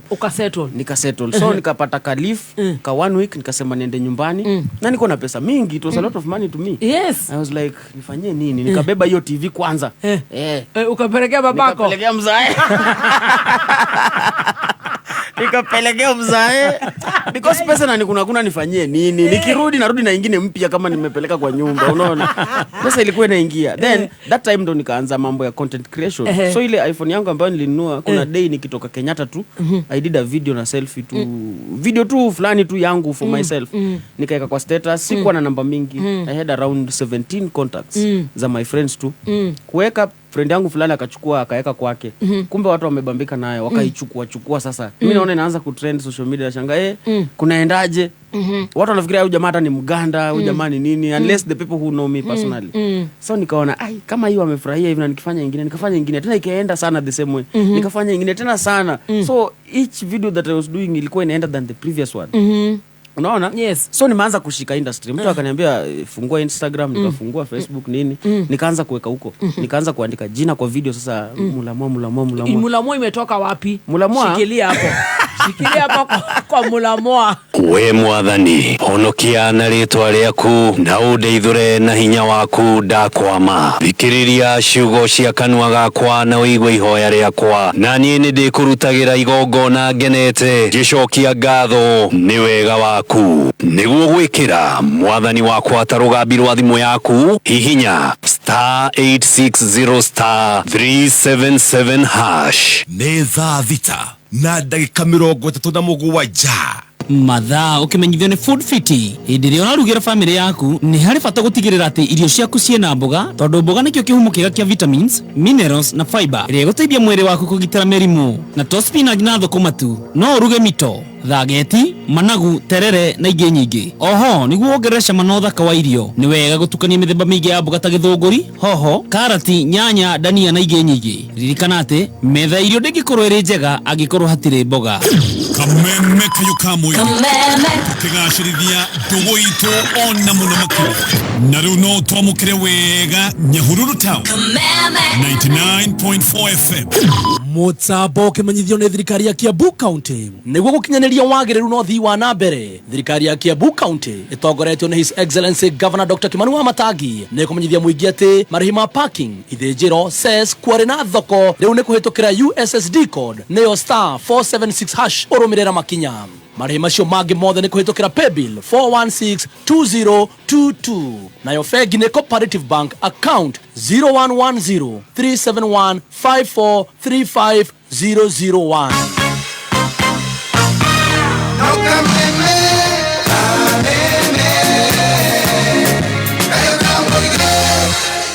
This is very inspiring. No igua mundu arauga ati agure nyama kilo ĩmwe akerwo waiyaku we umeiba. Coka nayo. Mulamwa. Hiyo jina utairegister aje? Utasema unaitwa Mulamwa, ulitoa wapi hiyo jina? So first of all, nilikwambia tulikuwa tunafanya hizi vitu Eldoret. Nilikuwa na group ya vijana kina Rashidi nini, tukifanya comedy yetu Eldoret pale. Local tu. Na ma road shows, na maharusi nini. Ulikuwa umejipatia kajina ka usanii? Hapo nilikuwa naitwanga Muhindi. Mweusi. Moyo sasa. So nilikuwa kuna joke nilifanyanga kitambo kama Muhindi fulani ikakuwa poa. Sasa watu wakaanza kunitanga Muhindi nikaishikilia. But now vile tulianza kufanya ile kazi ya kutangaza masimu town. Tukikuwa na Rashid, juu Rashid alikuwa na hizo sound systems. So unaweza pata per day amepeana sound system hata 5 in different shops. Alafu anaweka vijana wanafanya kazi, unapata hiyo 500 600 per day. So kuna day tu tulikuwa hapo tunatangaza simu, then kukakuwa na ngoma ya Kendrick Lamar inaimba. So vile ilisha jamaa akasema Kendrick Mulamwa. So from Kendrick Lamar ikakuwa ni Kendrick Mulamwa. Akazoea kunitanga hivyo each and every day. So mimi nikachukulia tu ni kama ni jina poa because people have embraced it. And that's how Mulamwa came to be kitambo, hata before I became comedian wenye watu wanajua sahi. So vile nilicreate accounts nika create na hiyo jina Mulamwa and it stuck just like that. Yes. So ukaendelea kuweka content zako. So after kuendelea kuweka content, mimi sikuwa najua ati content ni pesa. Mimi nilikuwa najua tu watu wanapostingi tu, watu wanafurahia. So nilikuwa nazicreate na weka, watu wanacheka, wanaisha. Sasa ikaanza kufikia watu wakubwa. Kina Churchill wanachukua wanapost. Na hata Churchill mwenyewe hajui nimekuwa huko for the longest time possible. Ukifanya audition. Yes, hajui because ndo umfikie ni process nyingine mingi sana. Churchill yeye ukuja tu siku ya show peke yake. Hata sio siku ya show, anakuja time ya show. Kama show yake inaanza saa 5, Churchill atafika saa 4 usiku. Anafika amechange, anabriefiwa, anaingia. So it's high chances hautawahi muona. Hata wenye wana perform kuna wengine wengi hawamjui because anapewa tu jina, wewe ita nani? Yeye ataita tu mwenye atakuja ni huyo. So you have never even met him. Watu watafikiria nyinyi marafiki sana pale kwa TV. Hakuna kitu kama hiyo. Pale backstage mko na backstage yenu, Churchill ako na yake tofauti. Unaona? So ilikuwa ni level juu sana kumfikia. So ukiona amepost kazi yako, wewe you guys screenshot kwanza asifute. Anaweza kasirika afute tena.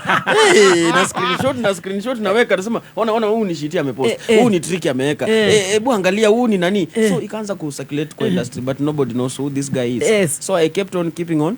Nikiendelea tu kufanya kazi yangu ya Kenyatta. So ikafika mahali manze imeshika na ndo ninamalizia Kenyatta. Unaona? Nilikuwa nimebakisha 2 months. I finish. Mimi nikasema ikiisha mimi nafanya tu comedy. Ilikuwa ikiisha mimi nirudi Kitale because singekaa Nairobi, nini ingeni sustain hivi tunafanya sasa. Na hii mshahara yako ya mwaka sasa itakatika. Sitaweza kujisustain. Unaona? So I was to finish niende nyumbani. But Mungu naye akasaidia. Hiyo time nenda tu sasa kutaka kwenda nyumbani. Nikafanya videos yani karibu 4 back to back zikaenda sana. Mpaka I got my first deal. Nikaitwa ilikuwa huko Mombasa Road kwa kampuni fulani. That was the first deal. Mimi sikuwa najua hizi vitu hata zinachajua how much. Sikuwa najua. Sasa tukaenda na best yangu fulani kienyeji tu mwenye huwa ananishoot pia mimi. Si ati tunajua hizi mambo. Tukaisha kwa meza the first time in a boardroom. Anauliza video 10 utatufanyia pesa ngapi? Sema tupate dakika 5 to discuss. Tukasema hao lazima tuwafinye, watatujua sisi ndo wenye hii town. Sema video. Unaamua chini ya microphone. Iko sawa. Wacha stress. Nataka niongee. I know you're feeling emotional. Ukisikia kulia lia. Naribia makeup. Ati mkasema wacha muongee. Wacha tuongee. Kaenda nje kidogo tukaongea na huyu jamaa. Sisi hatujaishika pesa yote. Yes. You have no idea how much to charge. Kasema hii bila 20,000 video 10 hatufanyi. Wakishuka sana 15k. Wakishuka sana video 10 tufanye 2,200. Unasalimiwa na Karagomo na haya. Alianzia na 0. Alisema mimi ni philanthropist. Siripisagi. Na ilikuwa nini? Ilikuwa kampuni ya kuuza kisu, panga, nini unaona. Sasa vyombo hizi vitu za jikoni, vitu za karate hizi za hizi greta. Tukarudi kwa meza, anasema mmesema pesa ngapi? Akasema 20k. Akasema sawa. Ushaona client amekubali direct. Unajua kila ni 300. Manze. Akasema sawa, mnaanza lini? Wakatupea down payment kwanza, tukaenda tukajitibu kwanza maragwe chapati nini. Tukifikia hiyo story. So tukamaliza. Tena tukarudi tena wakasema we want to continue. Nyinyi ni wazuri because we are trending and we are charging the least. Yes. Unaona? So kuna mama hapa akaniambia siku moja tunakutumia sahi kwa sababu we shall not be able to afford you in the near future. Mimi nikasema mtakosaje kuniafford bwana, hamna 20 tena bwana, msiko hivyo. Sikujua kuna levels until mimi nikiendelea kufanya kazi yangu sasa nikapata one of the major deals. Sasa ikafika tu bado kwa meza kudiscuss. It was EBL deal fulani hapo kubwa sana. Yes, EBL. Mimi nimejipata kwa meza bado mimi ni kienyeji tu. Wakaniuliza kukuita foolish. Utataka pesa ngapi? Kaambia tukasema tupe dakika 5 tuongee. Tupe 5 minutes. Want to talk. Tukaenda nje tukamwambia hii ofisi yao ni kali sana. Tuseme 20, tuseme 50. Gaya. No way. Tuseme 50. Ungeitisha 1 million. 50 kwa mwezi. Huyo jamaa akaniuliza hizo ni Insta stories ama ni gani? Yes. Nikasema hiyo ni Insta story. Tatuwekea ngapi kwa wiki? Nikaangalia huyo jamaa akasema hawaza wakoje. So tukaenda polepole mpaka nikasema sasa video ya kupost nikamwambia nataka 200,000 per month. Hata wa negotiate. Akasikia per video. Unaona akasema but hapo uko juu sana per video. Tufanye 150 per video. Akasema ndio sasa now we are talking. Now we are talking. Mnataka video ngapi? Wakasema 4 na Insta story 150 times 4 hiyo tuko 600 already. Na Insta stories ni 200. Insta stories walikuwa wamesema 50. 50 so ikakuja Ruabe. So ikakuwa ni so 8. Yes, 800 in a month. Mwambia ni milioni na ulienda huku charge vizuri. Wakasema ni 3 months. Mnachelewa, why don't we get started? Naona mnaweza change mind. Haya. So that was the first major deal that I got. Na hiyo ndo pesa nilipata. Huu mtoto wa maskini. All of a sudden mwizi wa simu ya Derrick. Na hapa ndo Derrick alisaidika by the way. Juu ile time nilikuwa nimeenda home, nilikuwa nimemrudisha simu yake, nimempatia pesa kidogo around 10k, pesa tu kidogo. So vile nilipata hizi pesa mingi, nilikuwa na pesa mingi sana, like it was too much for me. Yes. Unaona? Na niko kama how old are you? Hiyo time si kitambo, si 2018 hapa. So niko around 27. Yes, because I'm 31 now. So I was 27 na ndo nimeshika hizo pesa. Na remember tihidha miaka. I'm just at 1 now. Mimi ndo naanza bana. Uko 27, so 8 ndio hiyo. So 8 ndio hiyo. Alafu Derrick umefikiria umjenge na nini? So Derrick tulikuwanga tunacheza nao pool pale. Derrick alikuwanga tu kijana wa mtaa. Alikuwa anaendeshanga pikipiki ya wenyewe tu. Yaani mtu akipaka anamwambia acha niende kidogo nibebe watu wawili nitakuletea. So alikuwa tu mtu wa inaitwa ngaje kushikilia tu squad ndio hiyo exactly. So mimi nikaona the best thing labda nimnunulie moja. because pikipiki huko inalipwa around 400. Nimwambie wewe usilipe 400, wewe nipe tu so wewe ni mtu yangu. Nipe tu so hii bike nimekubaia wewe uji sustain. Nilikuwa na pesa mingi sana, tukaenda shop. That time pikipiki ilikuwa 94. What is 94 bwana? Shika wewe leta pikipiki toa mpya hapo. 94 ndo nini? Hiyo ni lugha gani bana? 94 is what? Tukatoa pikipiki mpya nikampatia nikamwambia wewe endesha.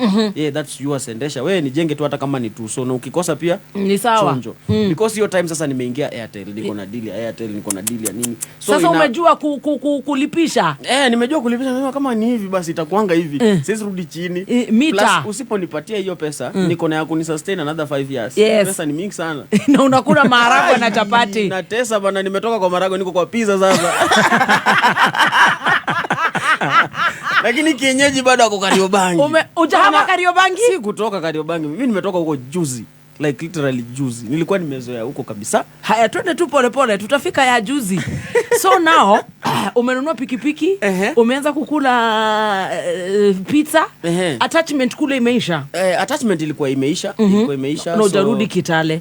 Kitale nilikuwa naenda tu ile kutembea. So sijarudi because naweza jisustain, nikasema acha ni stick to Nairobi bado nitafute hizo auditions. Na sasa hizo zikaanza kujipa sasa.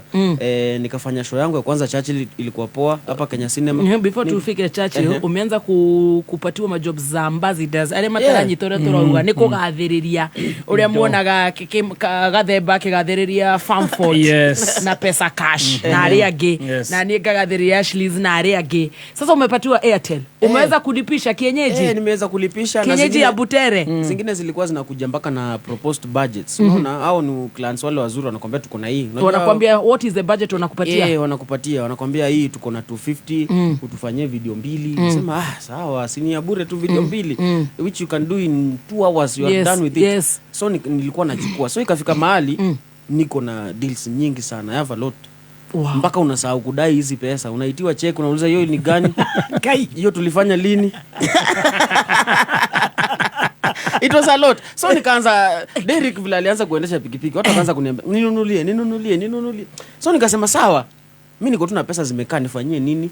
Nikaanza kuzibai. So nilikuwa naenda home nanunua kama 4 napeana. Na wazazi mzae unamjenga? Mzae alikuwa anakaa fiti, hata haongei tena. Alikuwa ameniorganize ati nikimaliza nursing niende sijui Australia wapi. Ni kama alifuta namba ya jamaa. Wewe unataka kuharibia kijana wangu maisha. Na unajua president anasema watoto waende huko. Mzae alisema hapana. Unajua hakuwa anaamini story. Mpaka kuna siku tu nilikuwa kwa gazeti around zote. The second page full ni mlamwa tu ameketi hapo na miwa yake hapo na kinyasa. Unaona? Sasa akasema kwani hii kitu ni serious hivi? Akaanza kuniona kwa TV kwa interviews. Anashangaa kunaendaje, nikamletea ile TV kamchange mind, kamuongeza tu viti hapa na pale na pocket money kiasi na mfinya vile alikuwa ananifinya. Ameshika hii na umanage umanage. Usitupa pesa. Sitaki simu kabla wiki ishe. So mzee akaona hii kitu ni poa, akakuwa fan sana. Mpaka ukifanya video anataka umtumie yeye pia share na wazee wake pale kwa ofisi. Unajua ameanza kuringa, ameanza kufura kwa pale kwa ofisi, ameanza kuambia unaona my son. Wow. So alikuwa very proud. So nikaanza kubaia vijana mapikipiki. Nikastukia all of a sudden na 15 of them. Ikanishinda kumanage, nikaeka kwa sako. Wakaanza kunimanajia, ni pesa wananipea tu, na hata because unafanya endorsements hata unasahau uko nazo. So miezi zinapita hata 4 ndo unakumbuka nakuanga na pikipiki by the way. You guys zimefika pesa ngapi? So wakiniambia pesa yenyewe iko, wanasema tukutumie ama tufanye aje? Naambia nunueni zingine, ongezeni kwa hizo. Wow. So nilikuwa na mingi, zilifika around 40 at the end of it. Wow. I had 40. So pesa nyingine nilipata, nikasema acha nijinunulie kashamba. I bought a piece of land kazuri place poa, around 2 million. Yeah. Hikuwa na kiura mefakine. So, na bado nafanya kazi. Sasa nimenyamaza. Endorsements zilikuwa zinakuja poa. Wewe una deal tu na endorsements peke yake. Umeingia Churchill? Now kuna day nilienda auditions kwa sababu sasa wameniona social media, now I had an upper hand kidogo. Nikifika na sikizo kiasi because it was so difficult to kuingia. Ni ngumu sana. Mnapata mko watu kama 300 wanataka wawili. Unaona hiyo odds ni mbaya. So kuna day nikapata chance. A very slim chance. Very slim. Because hata karibu nitolewe kwa list. Ilikuwa slim sana. Because Churchill ukiingia kuna open mic, kuna raw, alafu sasa live. Open mic ni ile watu tu ndo wanatulia, unapewa chance, una performers, watu wakijipanga. Ndio sasa Jesse akuje aanzishe raw, wapige wakimaliza Churchill sasa ndiye akuje masaa yake. So sisi tulikuwa tumekuwa na Mitch, kitu fani Mitch ambaye ako Milele hapa. Tulikuwa na hiyo same day, it was his first time and we had another lady also alikuwa anafanya poetry. So tumekuwa sisi ndo tutafanya open mic. Then kitu happen ikachelewa kuanza. So wanakuja kutuambia ati itabidi tu tuanze na Churchill Raw, nyinyi mtolewe juu ya time. Kasema I'm this close tena natolewa bwana, inakuaje? But kitu mzuri ni nguo za Churchill zilikuwa zimechelewa. Guest hakuwa amefika, so wakasema fanyeni tukibuy time. That's how I got to it. Nikafanya show poa sana. It was a very good show. Thank God. Ika-trend sana, ikani stamp as an artist. Yes. Churchill mimi nimefanya tu 2, but those 2 ni noma sana mpaka mtu anaweza fikiria mimi nimekuanga huko my own. Mimi nafikiria hata saizi uko huko. Hapana. Ulipiga tu 2? Nilipiga tu 2, corona ikaingia. Unaona vile shetani anafanya mambo yake. Mimi sikuenda mbali. Corona. In fact sasa nilikuwa nimeanza kukua headliner, nilikuwa nimeanza sasa kukua MC Tricky. Mimi ndo natangaza mahali tunaenda next. Unajua ukiperform Churchill alafu akuite tena. Miracle. Where is that boy? What do you say Nairobi? Ukiitwanga hivyo jua ume make it. You have made it. It's not easy. Wewe ndo unasema mahali tunaenda next. Ati Churchill anasemanga aje, who is this boy? Where is that? Amekuwa hapa, amesema mambo ya Waluya. Ako wapi? Unatokea huko nyuma. Unakuja unajishika hapo hapo. What do you say? Mwambie tutaenda wapi next? Sisi tunakuja. Sasa wewe ume make it. You are now calling the shots. Alafu hapo ndo shetani anaingia na corona. Show inafungwa bana, mambo hakuna tena, career game over. So tukarudi tena tu online tena tuendelee na kazi yetu. Because now people are absorbing more of online content. Yes. Na hapo ndo tulimake it sana as creators. Because hakukuwa na show mtu anaweza enda. Kulikuwa tu na live videos na kulikuwa tu na content ya kawaida ambayo umerecord tu umepost. Yeah, because so, kulikuwa na malockdown. Wale watu ulikuwa umesign hawaku withdraw.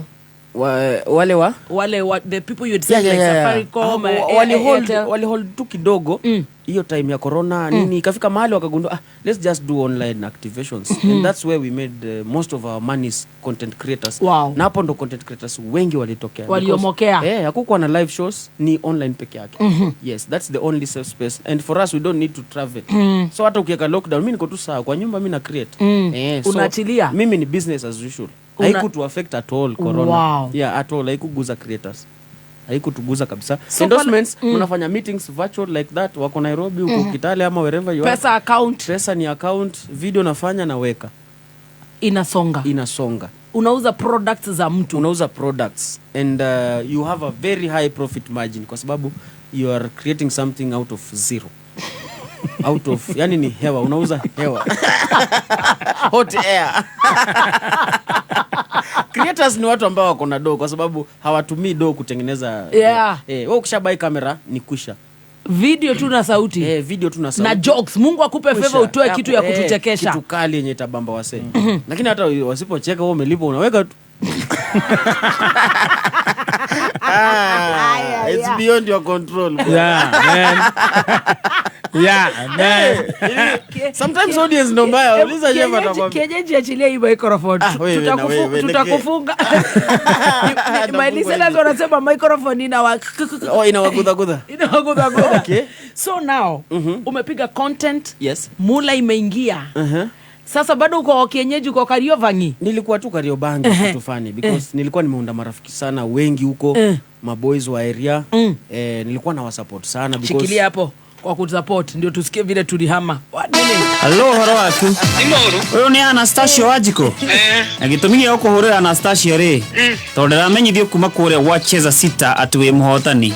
Girigana rimwe. Oregire ate ne kwihotanira girigana rimwe kuma wacheza sita. Akenira muno. Tatu tariri urekiri ate nigetha wihotanira ciringi girigana rimwe wacheza sita. Gekira kibao. Kibao kimwe. Urehotanira bia cigana? Girigana rimwe. Na riu mundu uraguthikiriria ngimwira ati ciigi cheza sita. Iyo ni ama. Ni anakana ndagakuwe ngoro. Kabisa. Ni ihinda rĩa kureu tuma kiugo kameme kuri SMS number 24225 4 wekera pin yaku wehotanire ginya milioni 5 hau kana wigiriki itangatho riri rihithukire BCLB. haya right tuthiite wega muno metaboine ya kameme kayuka muingi na no turakibuata uria maundu maikaire goku riera-ini tugithie na mbere na gucanjamuka tugagucokeria ngatho ni guthikiriria njorua itu ya Matruves Limited mena mithemba ngurani cia fertilizer iria ikoragwo na uguni hari mathina ngurani hari mimera kumenya maingi ikara mitambo-ini ya kameme kayuka muingi. right ni twacokereria twina awa mlamwa atiriri umetoka umehama sasa pale uko tight sana na mabeste wako unawajenga sana because rent yako sasa ni umeanza kumanage resources zako uko sawa niko sawa so hiyo rent ya 5k hata nitoka nikaingia ingine expensive sasa 1900 mimi ndo kusema hiyo area niko na 1 bedroom full furnished mpaka mimi ndo nimevuta wifi peke yangu area mzima. Unajua wifi imetoka Raunda. Unajua Raunda wewe? Mpaka Karioba. Wewe. Ukitembea hivi unaona waya yako tu peke yake ndio inaenda. Inaenda mpaka kwako. Mimi niko na net peke yangu.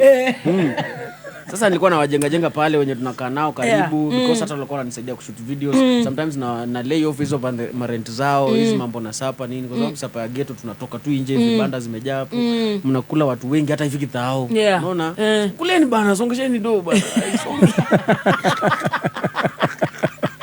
unaona tumeanza tudemo hapo kidogo tudem tumeanza kupiga nini tunachunga tu gold digger sababu wana mark territories ni nini unajua gold digger wa ghetto hawezi kula 200 hawezi maliza ana kuimba kila mahali anakula 200 tu so unajua huyo sasa so mambo ikakuwa tu fiti so bado nilikuwa tu pale ghetto because ukikaa pale akili yako ina think vizuri whereby vitu zenye unaona ndo una shoot ideas zinatoka hapo unajua ukishahamia Karen ama wapi sasa wewe hakuna ideas ni nyasi tu na fences na mapera na avocado hakuna kitu kingine utapoteza ile authenticity yako mapera na avocado nenda kwa tajiri fulani yako nazo bwana so that's how it was na ilikuwa place poa sana ya kusave yani ukikaa pale hakuna pressure mingi ya maisha you know you can get what you want when you want but now you have to manage your funds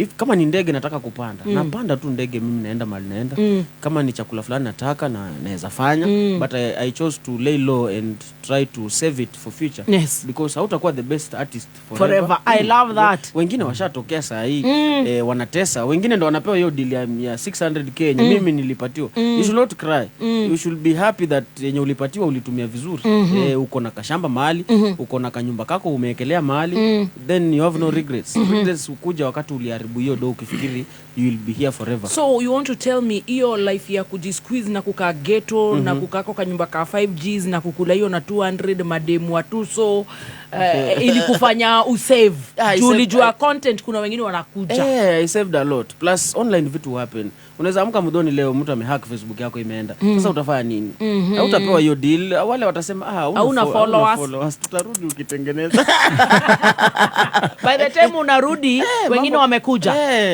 wametengeneza insights mdosi ya fry unaona inakulemea so mimi nilikuwa naona like ni kama hii kitu itaisha kesho. That's what my mind was telling me. So tengeneza haraka ujitoe hata saa hii as we speak. Naonanga ni kama kesho naweza amka bana Ken amesema we show yako bana start ziko chini we zidi unaona. So huwa naishi leo ni kama ni siku ya mwisho nikipewa do naonanga ni kama ni ya last. Out of misuse. Siwezi misuse.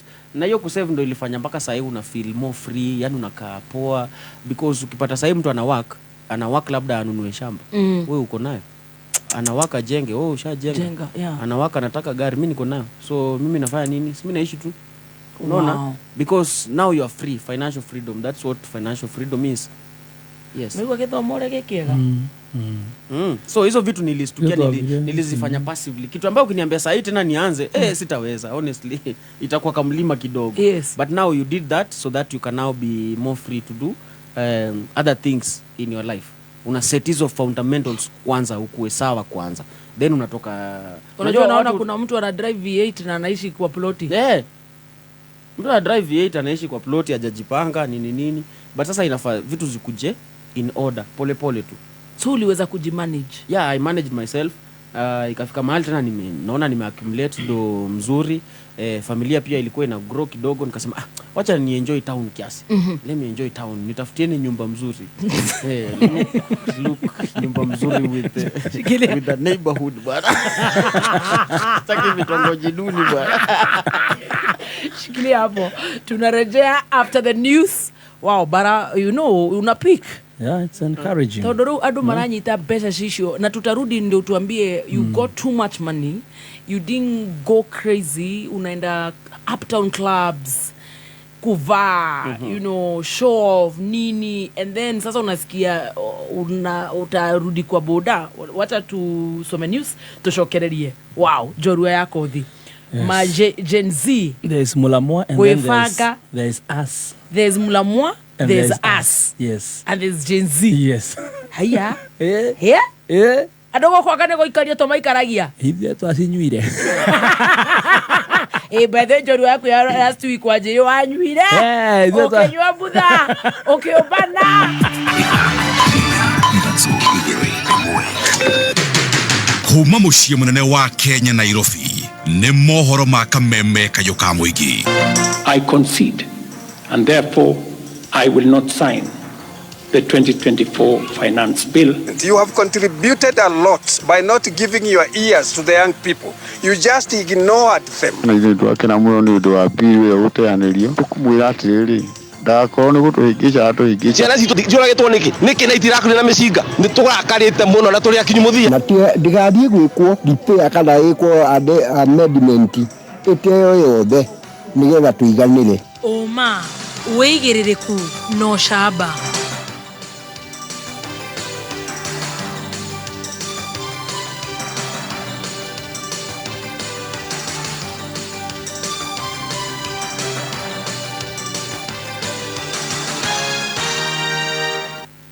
Nĩirĩkĩtie kwĩhanda mũnyuge maya nĩ mohoro ma thaa mũgwanja na nĩ cia mĩaraho ũratwamũkĩra ĩmwe kwa ĩmwe kuma DSM Place wĩ mwega. Njĩtagwo Dan Wainaina.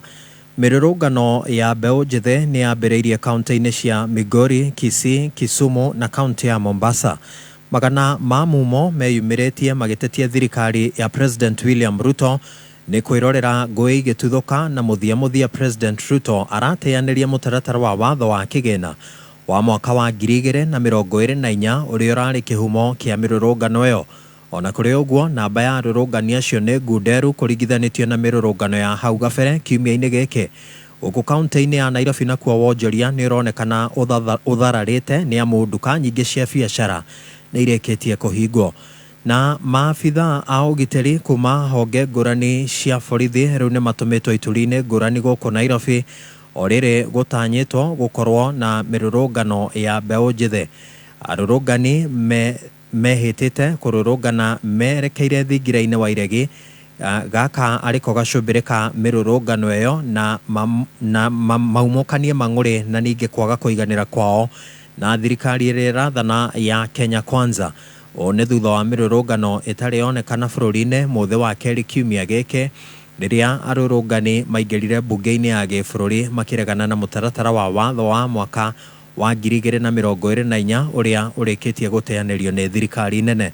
Ona kũrĩ ũguo maabitha ũgitĩri no maronekana mehotorete gũthararia mĩto yothe ya arũrũngani gwĩkinyia thingira-inĩ wa iregi gũkũ Nairobi ona kana gwĩkinyia gatagatĩ ka mũciĩ mũnene wa Nairobi.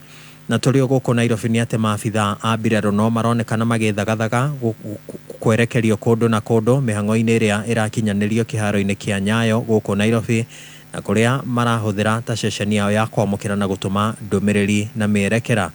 Gũtirakũranwo na kinyi kũrĩa maabitha a mbirarũ marerekerio ĩndĩ nĩ maronekana methaĩte na matharaita ngũrani marĩa nĩ hamwe na mĩcinga ya kĩrĩu na makaingĩra ngari ciao cia kĩwĩra. Ohoro hamwe na macio magĩthiaga na mbere maabitha acio mbirarũ nĩ maronekana magĩcoka kambĩ-inĩ ya kĩharo kĩa Ulinzi na rĩrĩ maya marathiĩ na mbere o rĩrĩ igoti nene rĩtanyĩtwo kũrekereria itua rĩa kana ikinya rĩa thirikari rĩa gwatha maabitha KDF gũteithĩrĩria maabitha borithi kũng'ethanĩra na arũrũngani nĩ rĩhĩtũkĩtio kĩwatho. O nĩ thutha wa kĩama kĩa mawakiri LSK kuhanda cira igoti-inĩ gĩkĩregana na mwerekera wa mbirarũ kũhũthĩka harĩ kũhorohia mĩrũrũngano. Na kĩama kĩa mawakiri LSK rĩu nĩkĩũrĩtie rũhonge rwa gũthingatithia mĩrutĩre ya wĩra ya maabitha borithi a IPOA hamwe na rũhonge rwa DCI gũtabania ũthuthuria wa mĩtũkĩ wĩgiĩ kũragwo kwa arũrũngani. Mũikarĩri gĩtĩ wa kĩama kĩa LSK Faith Odhiambo arauga atĩ thirikari nĩrarega gũtarĩria Kenya ũma wa namba ya andũ arĩa moragĩtwo nĩ maabitha a borithi gũkinyĩria ihinda-inĩ rĩrĩ. To ensure that they investigate, because the National Police Service cannot investigate themselves, to investigate the killings and how big and the magnitude, so that we can get a full account, and IPOA as well, because we have previously done investigations and it takes a while for the same to be verified. So we'll be trying to work hand in hand with IPOA on the same, that we try and ensure that these investigations are done and concluded and that we can table a report.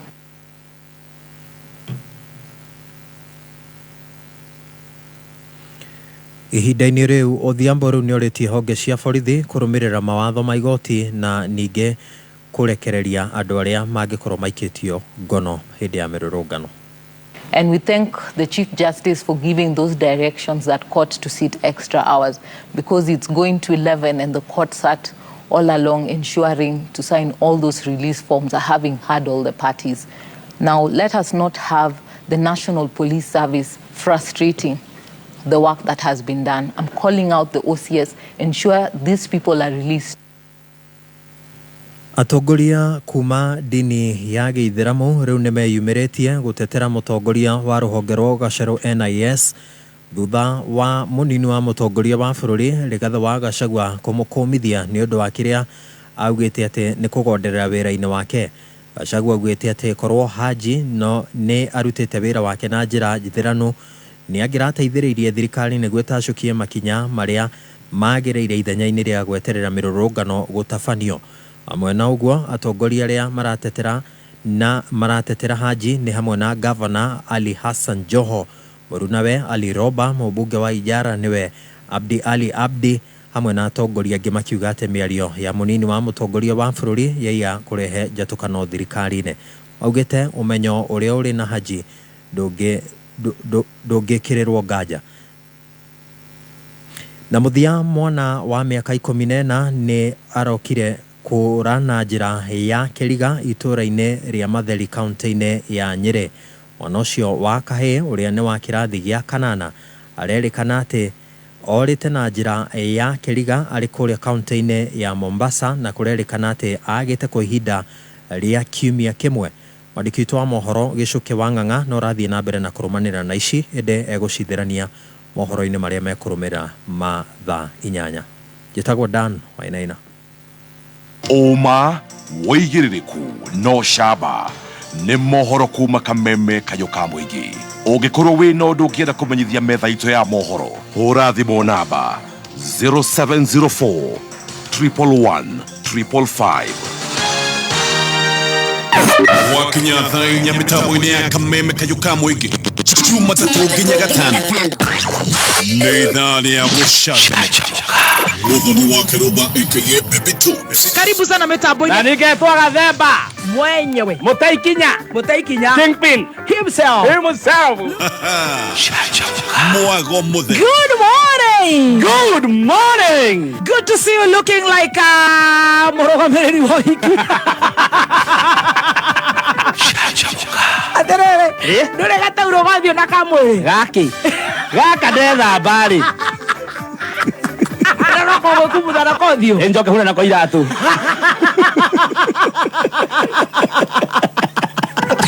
Canjamũka Jumatatu nginya Gatano mĩtambo-inĩ ya Kameme Kayũ ka Mũingĩ. hihi nĩ ũnyoteire gĩthomo kĩa ũgima wa mwĩrĩ. Jordan College of Technology Thika nĩ tũragwĩta thĩinĩ wa intake nene ya 1st July thĩinĩ wa our School of Medical Health and Social Sciences. Ũkothomere kothi ta perioperative theatre technology, orthopedic and trauma medicine, caregiver, medical engineering, science laboratory technology, health records, nutrition, health services support, community health, social work na ingĩ nyingĩ. Nĩ tũnyitanĩire na mathibitarĩ maingĩ gũkũhe gĩthomo gĩkinyanĩru. Oho nĩ tũretĩĩra gũkorwo na skill laboratories cia kĩrĩu. Kwĩyandĩkithia tũma ndũmĩrĩri ya WhatsApp kũrĩ 0723 111 999 kana ũtũcerere campus itũ njerũ Jordan Towers, Thika Town. Jordan College of Technology, the leading TVET and medical institution in Kenya. Michuano ya Euro 2024 imeanza kwa kishindo. Mataifa bora Europa yanakabana koo kutwaa ubingwa. Je, Italia watalitetea taji lao huku Ujerumani wakilitemea mate? Tazama michuano hii ya Euro 2024 live ndani ya K24 TV na ufuatilie matokeo pamoja na matukio moja kwa moja kutoka Ujerumani. Live kabisa ndani ya K24 TV. Itakuwa moto sana, itakuwa deadly, itakuwa very bad mtu wangu. Nĩ thaa mũgwanja na ndagĩka 12. Mathao kamenyithio nĩ thirikari ya Kiambu County ĩtongoretio nĩ His Excellency Governor Dr. Kimani wa Matangi nĩ kũmenyithia ene broti arĩa matarĩhĩte marĩhi ma tĩri na ng'ũndũ nĩ maraheo 100% waiver ya ndoco cia magoti marĩa matarĩhĩte o nginya tarĩki 30 mweri wa gatandatũ mwaka ũyũ tũrĩ. Nĩgetha kũrekerwo ndoco ĩno ene broti no nginya marĩhe marĩhi ma ng'ũndũ na tĩri o torĩa mendekithĩtio nĩ watho. Nĩgetha ũrĩhe cera wabici ya sub county yaku nĩgetha ũheo bili ya broti. Marĩhi nĩ kũgerera Cooperative Bank kana kũgerera County Government Paybill nĩyo 4162022.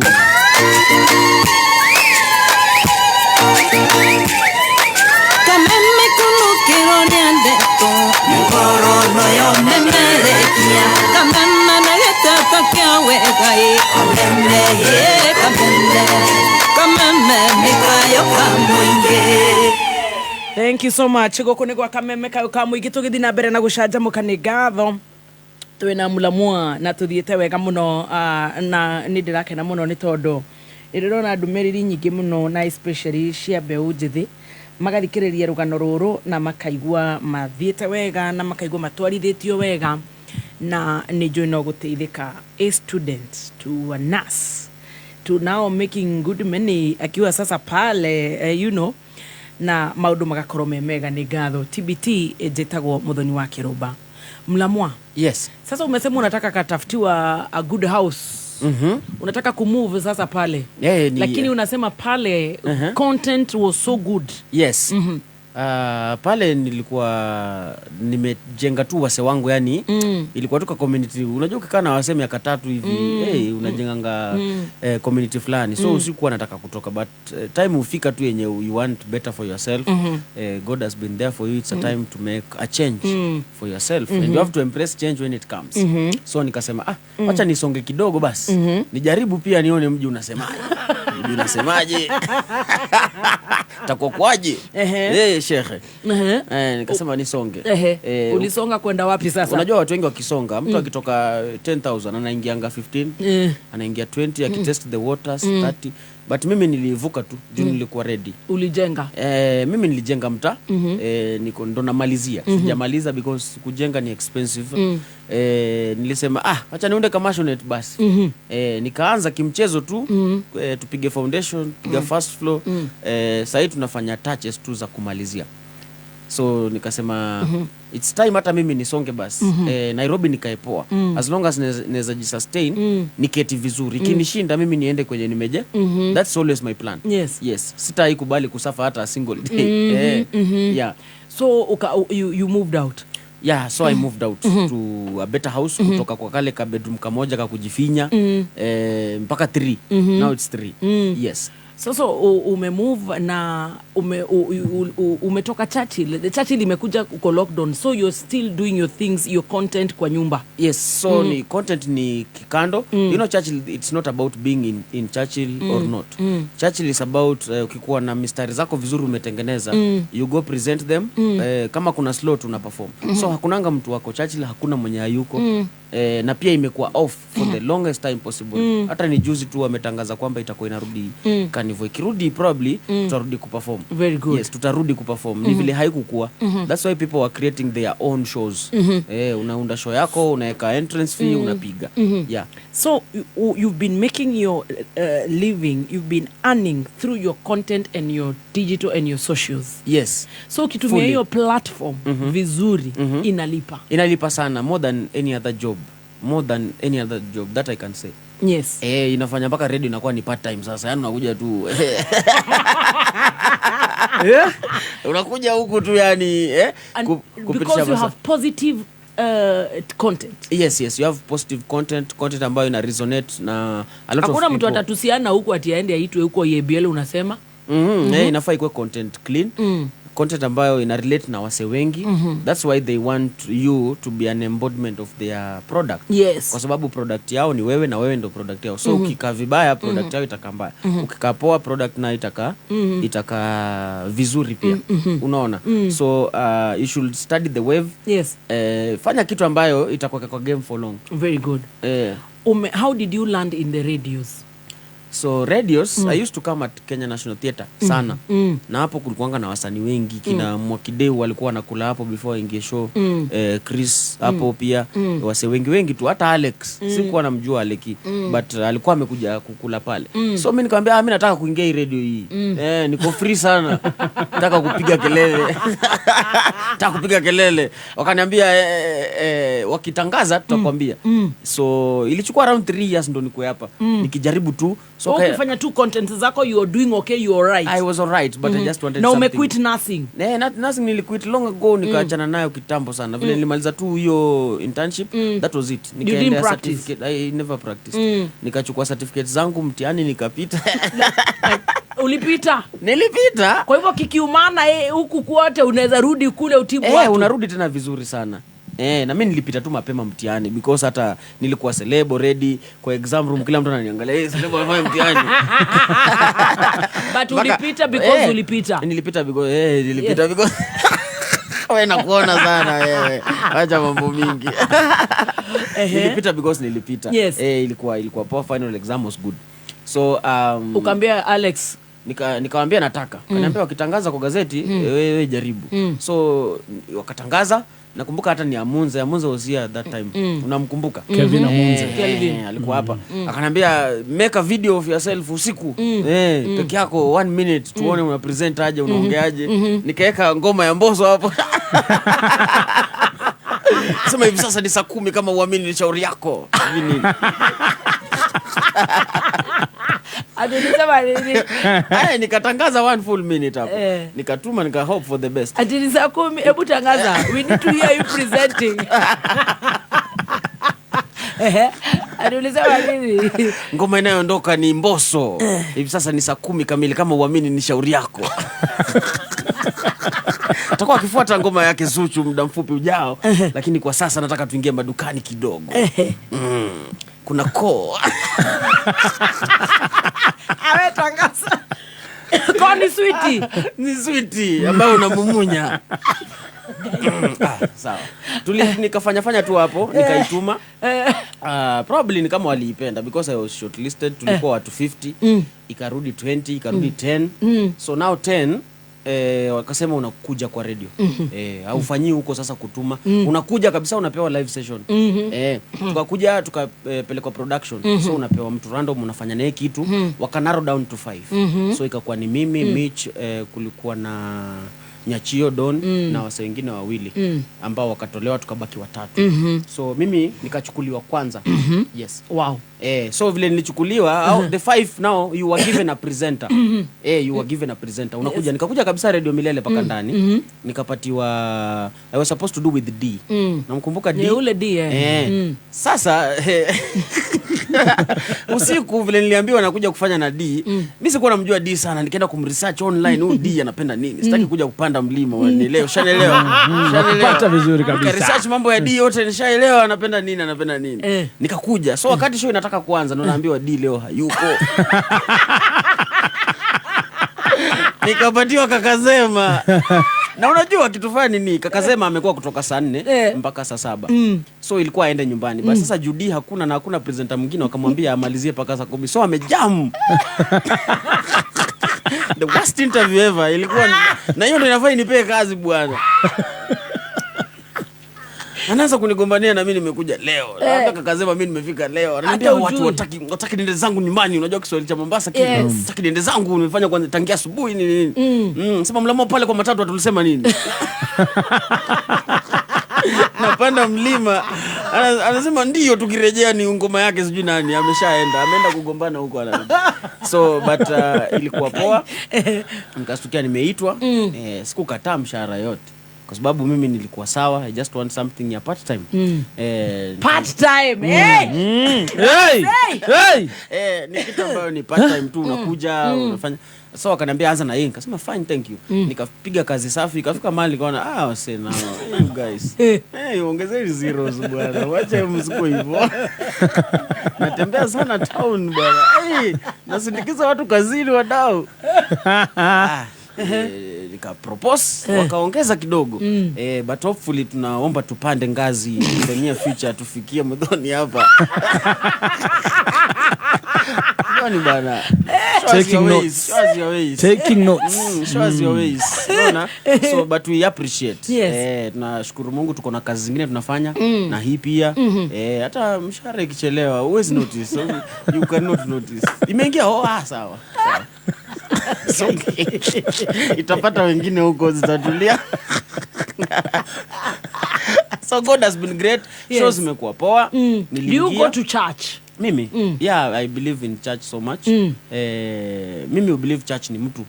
Ni wewe. Si kuenda pale physical sasa ati wewe sasa ndo Mkristo sana ama wewe ndo unajuana na mambo ya Mungu sana. It's about you and how you act. Vile unabeba watu, vile unajibeba and the impact yenye unaacha kwa society. That's the church. That's why it's in you. True. Kwa sababu kuna wengi wanaenda tu pale for physical na kupiga mapicha na kukula sakramenti lakini matendo yao hayaambatani na vile wanafanya. So the church is about you and believing na kuomba kila wakati kwa sababu hakuna kitu ina happen bila prayer. Kuna watu wengi fani huko nje. Kuna watu wengi wako na sauti nzuri but ni sisi ndo tuko ready. Hiyo ni Mungu tu ni divine. So you're an influencer, a content creator, an ambassador of corporate and name it brands. And you're a radio presenter. Ziko mingi sana. Which show? Tuambie show ndio wale ambao wamekusikiza leo waanze kukusikiza pia. Mkitaka ugoroki kama hii. Show ni konki kama kawaida. Radio Milele kuanzia tunaanzanga saa 8. Nikitoka hapa naingia actually. Saa 8 mpaka 6. Yes, tunafanya saa hizi na Aisha. Tumefanya na watu wengi, unajua pale uwezi pia unafanya na wewe. Bora. Unapata unapiga show na Moraa bwana. Wewe bora ukuje kazi. Moraa ule wakufagia. Sikia lekena kwa mbele uko na Moraa bwana. Naambia sawa. Haina shida. Tunasukuma gurudumu tu. Have you gone through any challenge since you joined media? Venye uliingia kwa radio, uliingia radio which year? Radio sasa hivi tunamaliza mwaka ya pili. So si mbali sana. I think it's the second year. Niko na miaka 14 juu. Kwa hiyo unachukua experience kufinya tu mabato hapo. Mtu anaweza sikiza anafikiria ni rahisi. Ukipewa una sweat. Moto. Juzi Aisha alikuwa mgonjwa aliona tabu sana. Nimeshika simu hayuko on air, sijui nini nimefinya mara imeshika TV. What are these? Hizi ni gani? What are the challenges you go through? Kikwa hivyo unasema tu kunradhi na wanaelewa. Kunradhi. Samahani itilafu ya mitambo ni kunradhi. Sasa challenges tu ni kitu ambayo inakufunza time. Ulipo join, did people hit on you lakini walikuwa wanakujua, walikubuli lakini walikuwa wamekujua? Of course wanakubuli. Kwanza wale common culprits ni wenye wamesomea media.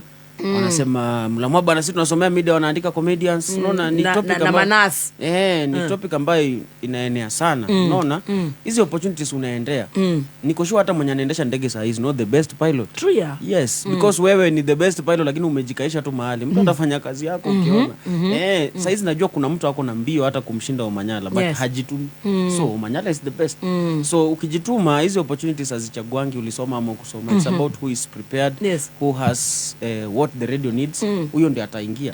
So unapata are you enjoying media? Yeah, radio is good. Ni kazi ya kupumzika bwana. Ni kazi ya kupumzika. Simba ni vile tu yani nayo time sasa nayo inafaa ukue timekeeper kwa sababu it's more timely. Inafaa ukue pale sana nani ukue hapo, ukue updated news umeona, ukue unajua kenye unasema na una appeal to a wide range of audience kwa sababu watu wanakusikiza ni wengi. Yeah, into millions of people. Yeah. Wow. So ukaoa sasa. Tuende kwa ndoa. Wewe mzee. Tuende kwa ndoa. Mimi niko poa. Naweza sema na enjoy. Hapana, hujatuambia wote. Umesema niki ndio tunarekana ndio rani nini. Unajua hizi ni vitu tunafikiria ni ma content mnafanya. Mimi niko sawa. So kidogo umepumzika, umechoka na kuzurura nini? Kasema kijana atulie tu kwa sababu naye usipotulia ita utakukimbiza sana. Ukikuwa na hela hii mji wanawake wote watakuwa pale. Sasa inafaa ujicontain kidogo. Tunajaribu. So nikasema acha nitulie tu na mwanadada pale, nimweke nyumbani. Kanizalia mwanamwali pale kidume hivi kidogo. Unaelewa? Sasa mimi na-enjoy nasikia vizuri bana. So you married which year? Saizi ni kama imemaliza mwaka ngapi? Unajua si wanaume watu hesabu. Muulize pale wewe. Mrembo ulimtoa wapi? Umumu tu. Mkabila gani? Unachambua tu. Ni Mkenya tu. Mkenya. Mjenzi. Mjenzi cheupe naona kama ni Mkikuyu nini? Rangi nzuri pale. Udhurungi ama hiyo ni gani? Kama ni maji ya kunde. Unajua rangi kwa Kiswahili ziko na jina fani sana. Unaweza pata mdoni ni rangi maji ya kunde. Ni samawati. Samawati ndio hiyo. Unaona? Shombe hivi. Ametoka eneo lipi? Eneo la Rift Valley pale. Msichana ametulia na mama. Rift Valley kwa kina president. Huko kwa reject.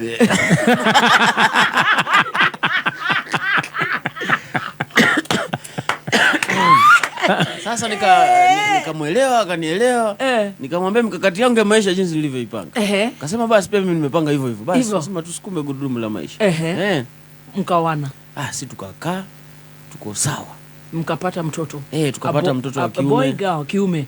Mtoto wa kiume. Anaitwa Yando Junior.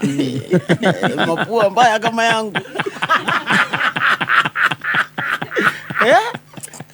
Ko sawa. Yaani inaleta tu ile joy. How is marriage and you being very young or young whatever? Ni poa kwa sababu kama mnaelewana, your stars have to align. Unajua lazima mkwe mna align. Watu hawaendanangi sana kwa sababu unapata timeline yao ni tofauti. Unaoa mtu mwenye. Umefanya ni kuangalia mapua. Simuona si poa sana lakini hiyo ndio iko. Sasa tufanyaje mdoni bwana? Tunatumia tu hiyo. Kitaka kujua mliangalia tu mapua ni mbaya. Na Wajaluo. Lakini utafanya nini? Unatumia tu hiyo. Ni kama yani wakati ulikuwa unatengenezwa ulikuwa unatembea wakakulinga matope. Tuko tumekuwekea mapua shika. Mbaya tu lakini sasa roho ni safi. Hiyo ndio kitu cha roho ni safi. You have a very good heart. Roho ni poa, hiyo naye sikatai. Sura tu ndo mbaya, lakini roho safi kama pamba bwana.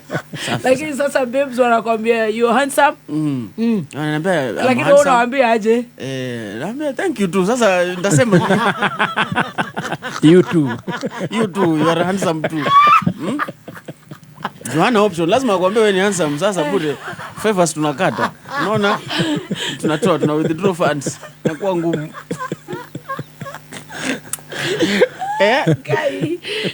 That's the best thing I've had this year.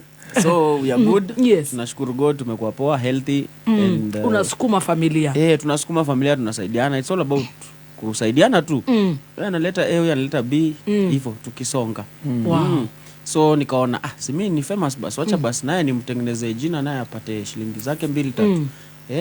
Kidogo yeye ni msanii ako na endorsement zake. We've had challenges most of these wasanis and celebrities. Yes. Once you display the other side of life, wale wajikike, wanaitwa wajikike kwa Kiswahili, wanataka kurun na hiyo jina na maybe ile time kutakuwa na shida, they will use that platform that you gave them to destroy you. What about that? Tumezoea, we have been there, we have done that. We shall start kuna kitambo niliona ulikuwa na Mkikuyu.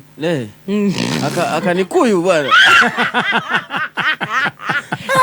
Hapa nipo narudi. Kanipeleka Harvard. Nikagraduate. Character development. Ulikuwa umeoa yeye? Hapana. Ilikuwa tu ni ile kwanza anza nini, hatuko tumeona we are not staying together. Ilikuwa tu ile tu yani kupatana tu. Ukampeleka tu hiyo limelight pia. Mimi sinanga shida because me I'm never afraid to start and life yangu nakwanga nimeipanga 5 years ahead. So anything utafanya niko na hesabu yake. So ati Mkikuyu alikukikuyu? Anikuyu bwana. Kaniramba bwana. Akanikameme. Wanga bad. Alikukameme? Alinikameme. Lakini iko sawa. Inakufunza a lot in life. Kwenda Harvard. How to start again. Mtu akikwambia hi darling, waambia thanks. Sitaki hiyo mambo tena. Sitaki kurudi mahali nilikuwa. So ni kitu ambayo you have to be ready as a man, as a woman. If it happen to nipanda shuka za maisha, they have to be there. But how you collect yourself is what counts. So you collected yourself? Unaanza tu. Were you broken? Mpaka ukwe broken. Zile ngoma za Mbosso sasa utaki tena. Juu mlikuwa mnasikia wote. Mlikuwa mnaimba zipi? Unaanza kuchukia Mbosso tu for no reason. Mlikuwa mnaimba zipi? Mapenzi haya.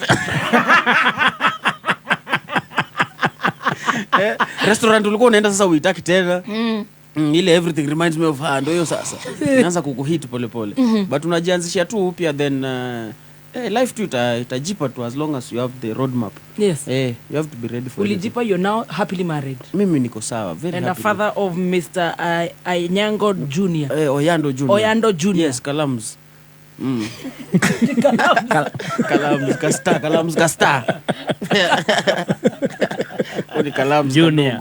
Version ndogo ya Konki. You've had a crazy journey, up and down. Up and down. Imekuwa noma sana. Tulifika mahali tukachoma shati town. Tukasema hiyo comedy kai because matusi nayo online ni kumoto manze. Have you ever ushaifika that stage? Hebu talk to us. Ilikuwa noma sometime back. Tulitusiwa pale Twitter, una trend juu ya BBI hapo.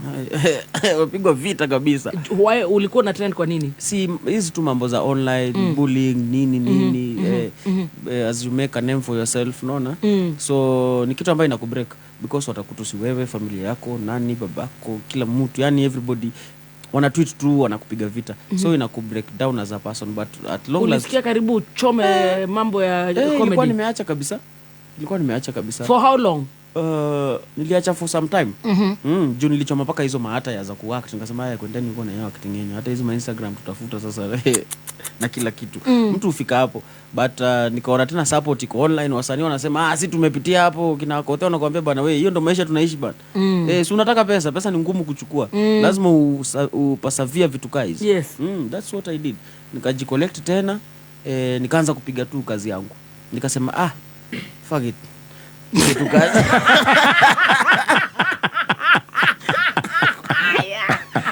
Acha ikuwe mbaya bana. Aliuliza nini? Fuck it. Sasa mimi nichape kazi. And that's why tuko hapa leo. Bure tungekuwa tulishajipoteza sana. Yes. Hatungekuwa tumeleta change kwa maisha yetu na kwa maisha ya watu wengine pia. So nashukuru tu God na wenye wali support pia. Because they mean the world to us. Yes. What would you tell, ungeambia mtu anaanzia content? Unajua tunaona kasa hizi too many people unafanya tu something small juu watu wako very frustrated, there's a lot of stress, kuna hizi pressures sijui ama ni ku-increase ama ni ku-decrease, yani increase ni kunoma, you don't know where to step on. Yes. At least sisi in our field tunajuanga where to step on our listeners and which line not to cross. You've been there.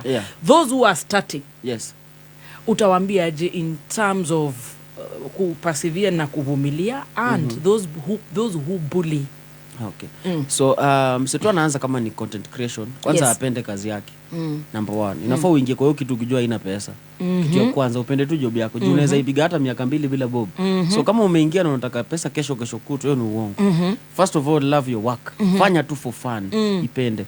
Expect a lot in terms of friction, in terms of competition also kwa sababu online ukiingia hakuna mtu atajua umeingia jana. Atakulinganisha tu na Mudhoni straight. Wewe ni presenter umeanza leo but uko na same show na Mudhoni saa 7. Piga kazi. So expect a lot of kama sawa wanakulinganisha na Ngoni Juni jioni tuko na Ngoni amepiga tuko na William Tuva ile upande mwingine tuko na Kinambusi the same airtime. And you have to do the work. Unaona?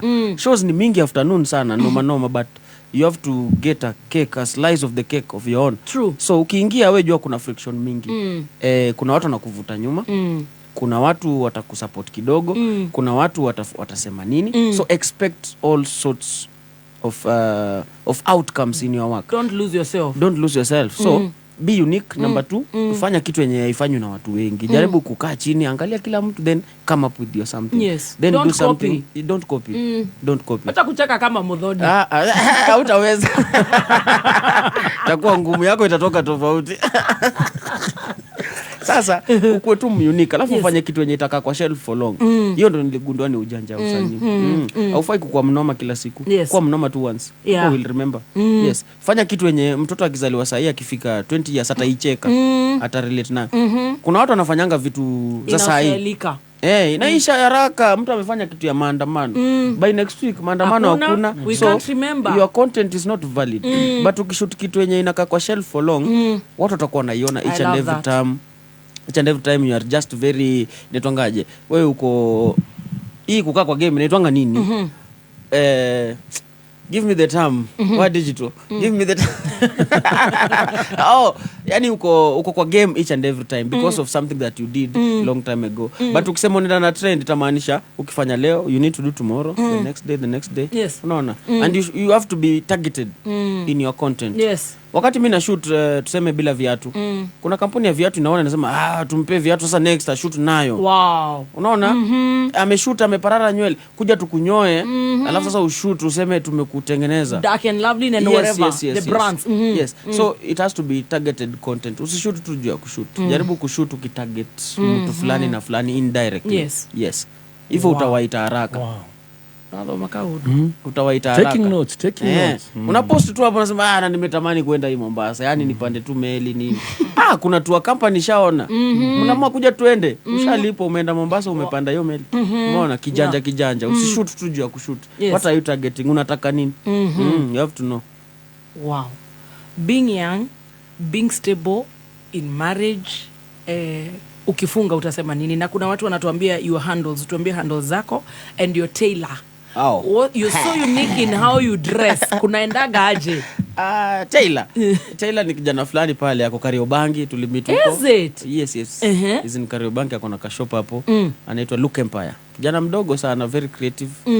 Sisi huwa tunaangalia tu manguo tu za Look Empire. Ya kuangalia LOOK. Ya kuangalia Look Empire. Look Empire.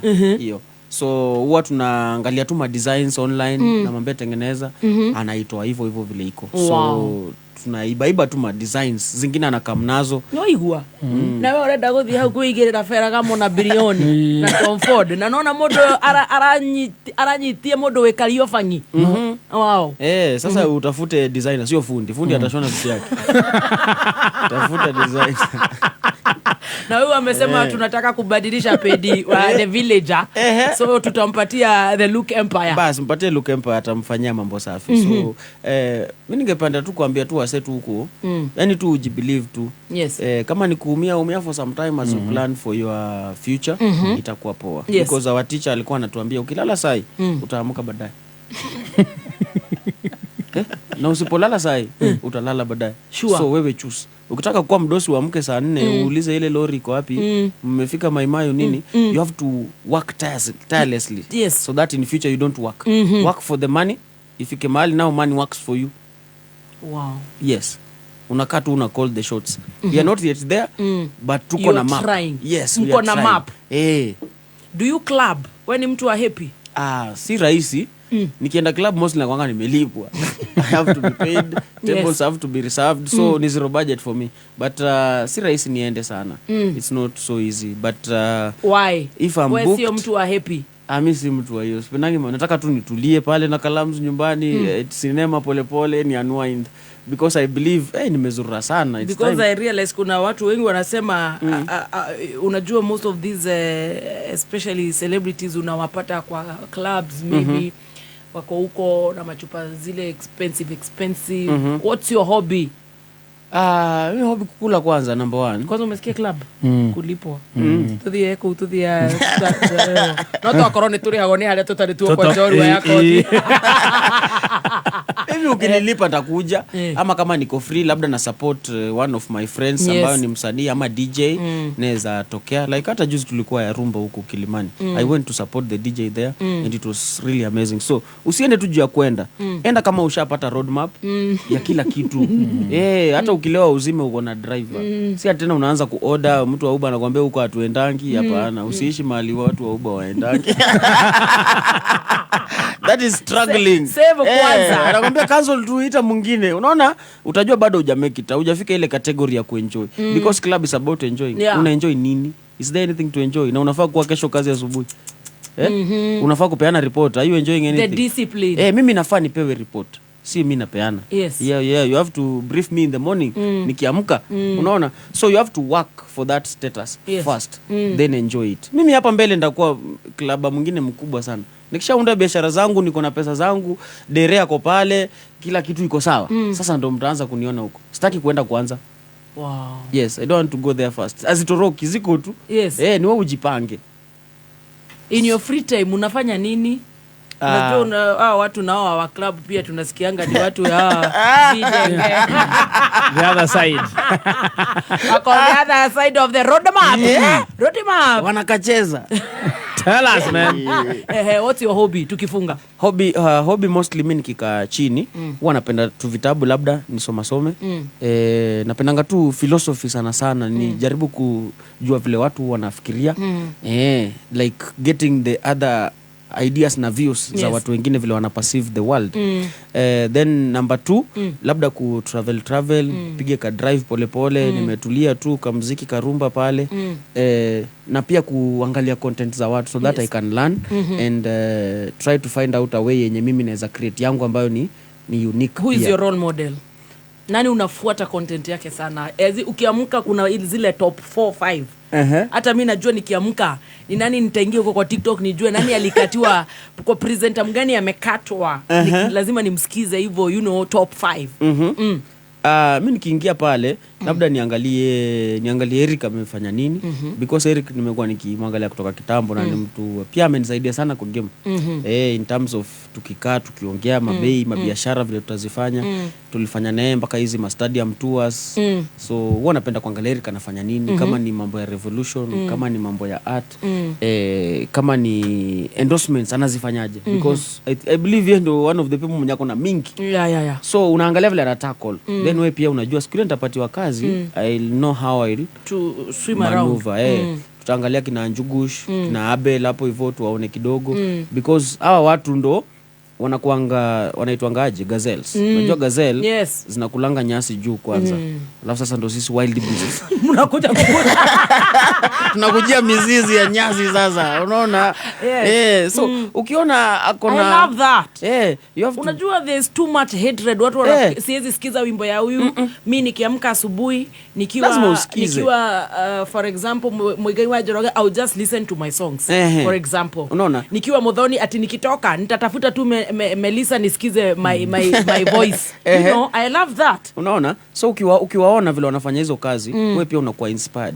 Na unastukia hata in some cases mko in the same work. Yes, like saizi tuna push product fulani. Mimi nilishtukia tu tuko hapo wote. Hajanita sijaongea naye but tumeitwa na client. Meaning umeanza kuingia sasa kwa hii Jume umenawa mikono now you can eat with the kings now. Yes. Unaona? That's hiyo ndo procedure tu. Kisha nawa vizuri. Na una appreciate they are the kings. Yeah, you have to appreciate how na baba yenyu ni Churchill. Alianza kitambo. Like you have to respect the hustle. Yes. Wamekuwa hapa for long miaka 3. Hao wamekuwa since the beginning of everything. Eric has done almost everything. Every billboard he has been on, every TV advert. Vitu hata wewe bado hujafanya yeye alifanya before wewe uanze. So you have to appreciate. You have to appreciate the process. Wow. Njugush ni watu wa zamani kina Beli kutoka Taidi High. Yeah. So ni watu ambao hata ufanye nini ni kama tairi ya nyuma na mbele ya gari zitaipatana. Hata uende speed gani hizo zitakuanga tu mbele like forever. Yes. Utafika destination but after washafika. So you have to look at them. To know your lane. Ndo ujue wamejikaishaje for this long in the game. Yes. Eno ya dogo kumana je tu maundu kenda gutengerania te no ona ni muratengerania na ni murairana na ni urari handu mamurume. I love that. That's maturity. You have to accept. Ni kama gari. Tairi ya nyuma na ya mbele. Hivyo hata speed ya tuso ile ya mbele itakuanga tu hivyo. Ya nyuma ikifuata. Just like that. So ukisha learn ado ya matire moirano. Agageko no kino ithu twiki no huna moirano yi. Ndaigua nyetekirite. Anaigua hari ari. Can you imagine? So ukiona Njugusha ameweka show amejaza watu 10,000. Usifikirie pia wewe kesho utaamka ufanye hivyo. Angalia amefanya hivyo after how long? Take your time, grow, take the stairs pole pole. Maisha haina lift, ni pole pole. Piga kona zako pole pole ukienda. So that ukishajijengea, ukishayafungua business yako nini, yes. Now you have some 700,000 somewhere or 500. You say now, wacha ni risk hii pesa yangu kutengeneza show. Alafu ichome. Hata ikichomeka ni sawa, you are okay. But saizi ikichomeka unaona inakurudisha nyuma because you are not yet ready for that. But with the time unaunda clients wengi, unaunda fans wengi. So ukitengeneza show utakuwa na sponsors wako ready, utakuwa na fans wako ready na kitu inakuwa successful. Saizi kenye unaweza fanya ni sit down, watch. Yes, don't bite more than you can chew. Itakuwa tricky. Itakuwa reject. Itakuwa mbaya, atakureject mapema. Asubuhi. Wanga mbaya. Gonda tena. Wow. Wow. That was so powerful. Wow. Thank you so much. Asante sana manzi. Mimi nakuishia all the best. Tutakufollow kule Mlamwa na ni hebu tuspedi unajua sisi tutasema Muramwa. Ni mula iko na pesa mbele. Mulamwa. M U L A mwa M W A H. Yes, inaishanga verified. Inaishanga na utamu Mulamwa. Yes. Iko na kautamu kake. Verified kila mahali. Social media zote ni @Mulamwa isipokuwa OnlyFans hiyo bado sijafungua hiyo. Mlamwa verified zote yeah. Unakuanga MC ama do motivational speaking, uko na namba ile tunaweza peana? Yeah. Mi nafanyanga hizo zote. Yes. Kwa vile ndo kazi nilianzia hata before tukuje online tulikuwa tunafanya hizo groundwork. So groundwork tunafanya zote. Maharusi, hosting, nini, MC, we do all that. Plus social media zote. So namba ya simu ni 07 02 870 896 0702 870 896 0702 870-896. Washaanza kupiga msinisalimie sasa. Jenzio umechukua. Muramwa. Aterere. Iko hapa Nyahururu. Toto mera pesa siasa. Tubaia dudhi. Tubaia pikipiki. Tulikusikiza na bebe mother hen. Manze. Utaongeza bibi. Thank you so much. Asante ni manze for having me. That was so good. Appreciate. Appreciate. Asante so sana. Tutawacha ukule pizza hapa nje. Kwa Ken. You join Koki.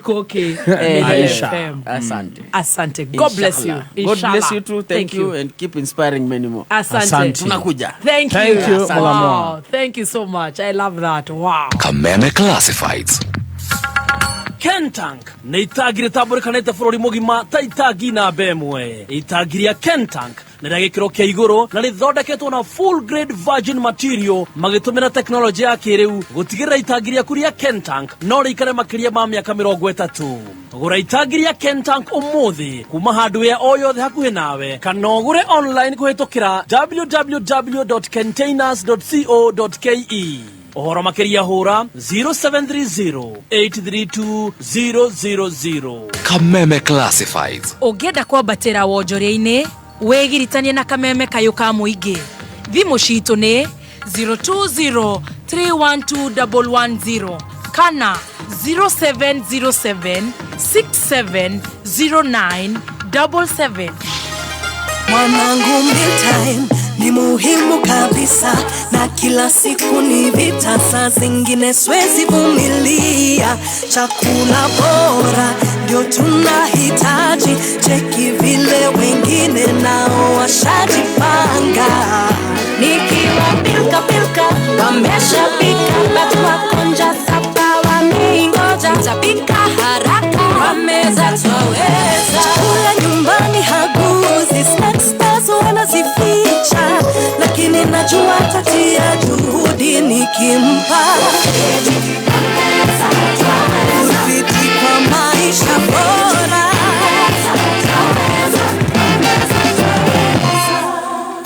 Kameme Kayũ ka Mũingĩ kĩgacĩrithia ndũgũ itũ ona mũno makĩria, na rĩu no twamũkĩre wega All Kalau 99.9 FM. Mũtambo ũkĩmenyithio nĩ thirikari ya Kiambu County nĩguo gũkinyanĩria wagĩrĩru na ũthii wa na mbere. Thirikari ya Kiambu County ĩtongoretio nĩ His Excellency Governor Dr. Kimani wa Matangi nĩ kũmenyithia mũingĩ atĩ marĩhi ma parking, ithĩnjĩro, cess, kwarĩ na thoko rĩu nĩ kũhĩtũkĩra USSD code nĩyo *476# ũrũmĩrĩra makinya. Marĩhi macio mangĩ mothe nĩ kũhĩtũkĩra paybill 4162022 nayo bengi nĩ Cooperative Bank account 01103715435001.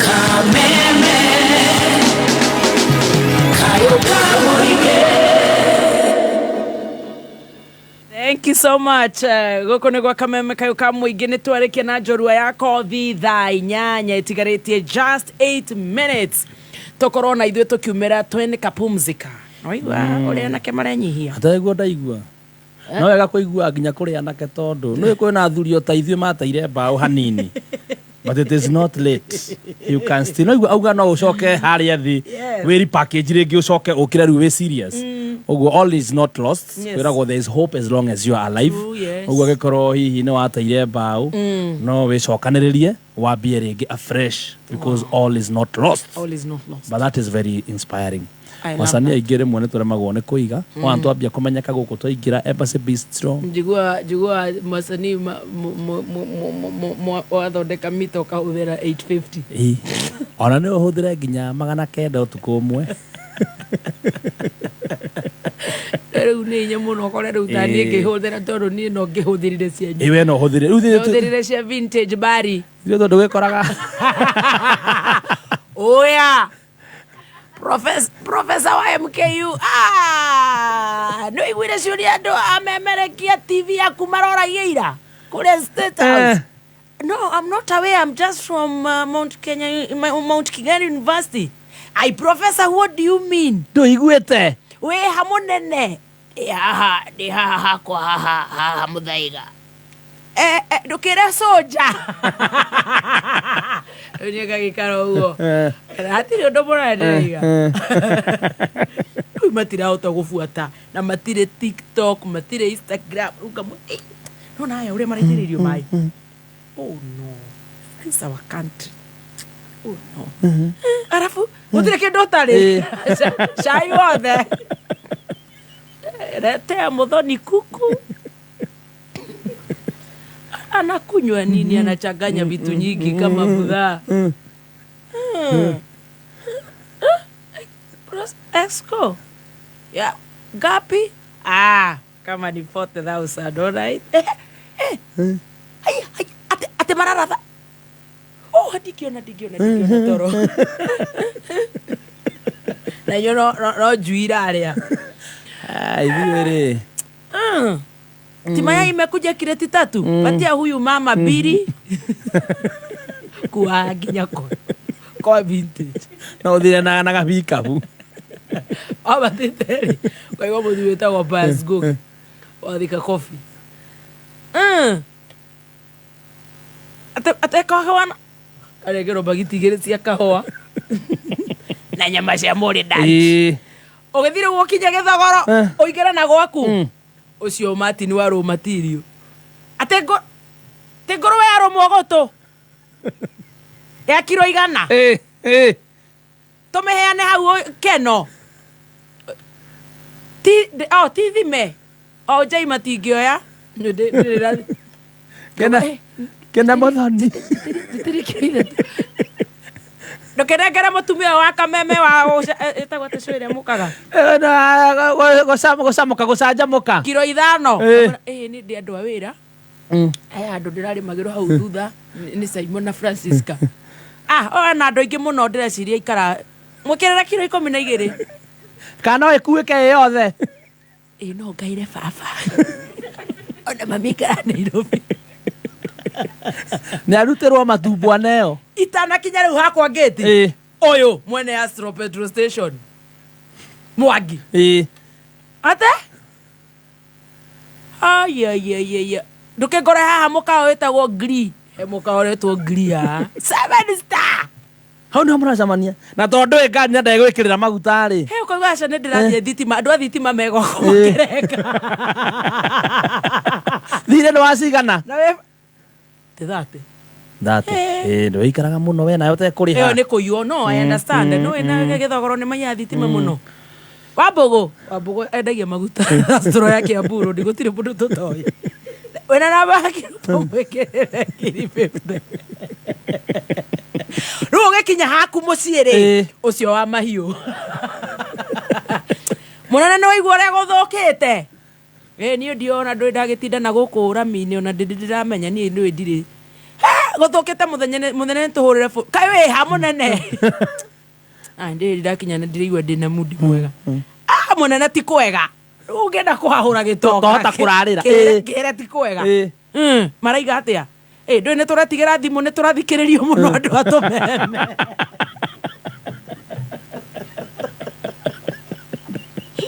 Ni iratapwo. Keyo ha village market. Ukigerithia kabo. Kayo thi.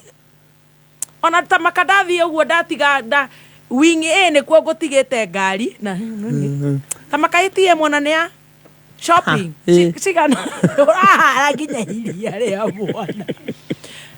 Ugakinya. No tufisa. Tulia turarogotwo thikarodi. Kama tumira. Kumuonia. Ndakindo atakire na socials. Undu ucio atakire nginya. Turo download ta Facebook.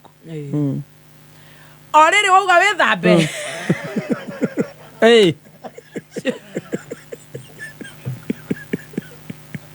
No guka. Thimu. Oya kende mukimo. Wathi gwithamba. Eyo thimu ingi. Now. Mangorio. Professor Mangorio. Gothoke ate we Norfolk. Na muhonu we na shopping. No wekeirwo ngiri 50 thimo. Sasa ni urehire Francis. We na 50. Niko gutirokeka. Akora ona tuna gathara ai. Athara ndagirio cia pulicia macia nguku. Hai niko baba ateceke teru wanje kuhangira baba. Ego baba raheteceka ng'ombe ciake uri yukite iria. Na tuna muthuri we mwene haha Wood Creek. Cukuru. Anegua mwana. Igua opportunity.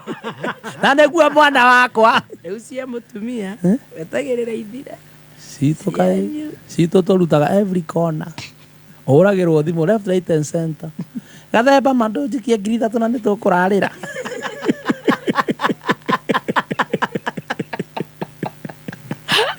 Gathemba we kuive riko maramenya niko lonely. Ukamwona te ara kenyita kuiva. Kai tamaka gathemba ne kuhingirwo rent, ne kuhingirwo ni rent. Ogacicamba cai. Nikiona tugithi tutari tutigo tukiina atiriri. Ate we kuiva riko. Uragio kai we akini Nicola nasikia kwenda tu out tuko kuiva gani? Unajua hizi mashootings vile zimeniamsha answers. Kai akisi tuonane tunataka tu nikuone tu. Kilifi Sisi tumewasili. Sasa unaweza kuburudika na Star Times DTT kila eneo la mji wa Kilifi, Watamu, Matsangoni, Barane, Jaribuni, Tuva, Takaungu, Dindiri, Bomani, Chasimba Hill, Kibaoni, Kaloleni, Mbunyi, Kikambala na Mtwapa. Wasiliana na customer care kwa nambari 0719 077 077 leo. Upate taarifa zaidi pa kununua DTT Star Times decoder, uenjoy zaidi ya channel 75 local na international. Usiwachwe nyuma. Star Times, enjoy digital life.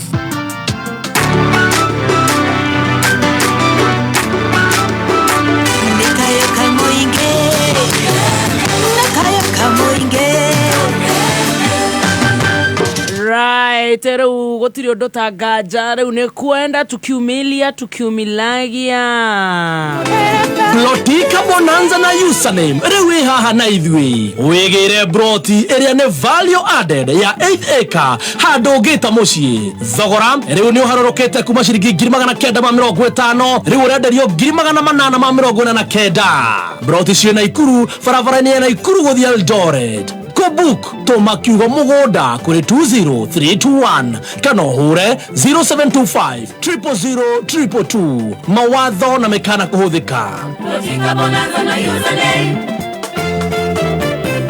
Right, username, a tradition of trust. Tuesikiza tuni yote tumerie rusho tuke challenge. Rũciũ nĩ mũthenya wa challenge. Wenda skiza tuni njega ya gũkenia arĩa marakũhũrĩra tũma demo N kũrĩ 23175 demo N kũrĩ 23175 gũtũma nĩ free, ndũrĩ kĩndũ ũrarengwo. As simple as that.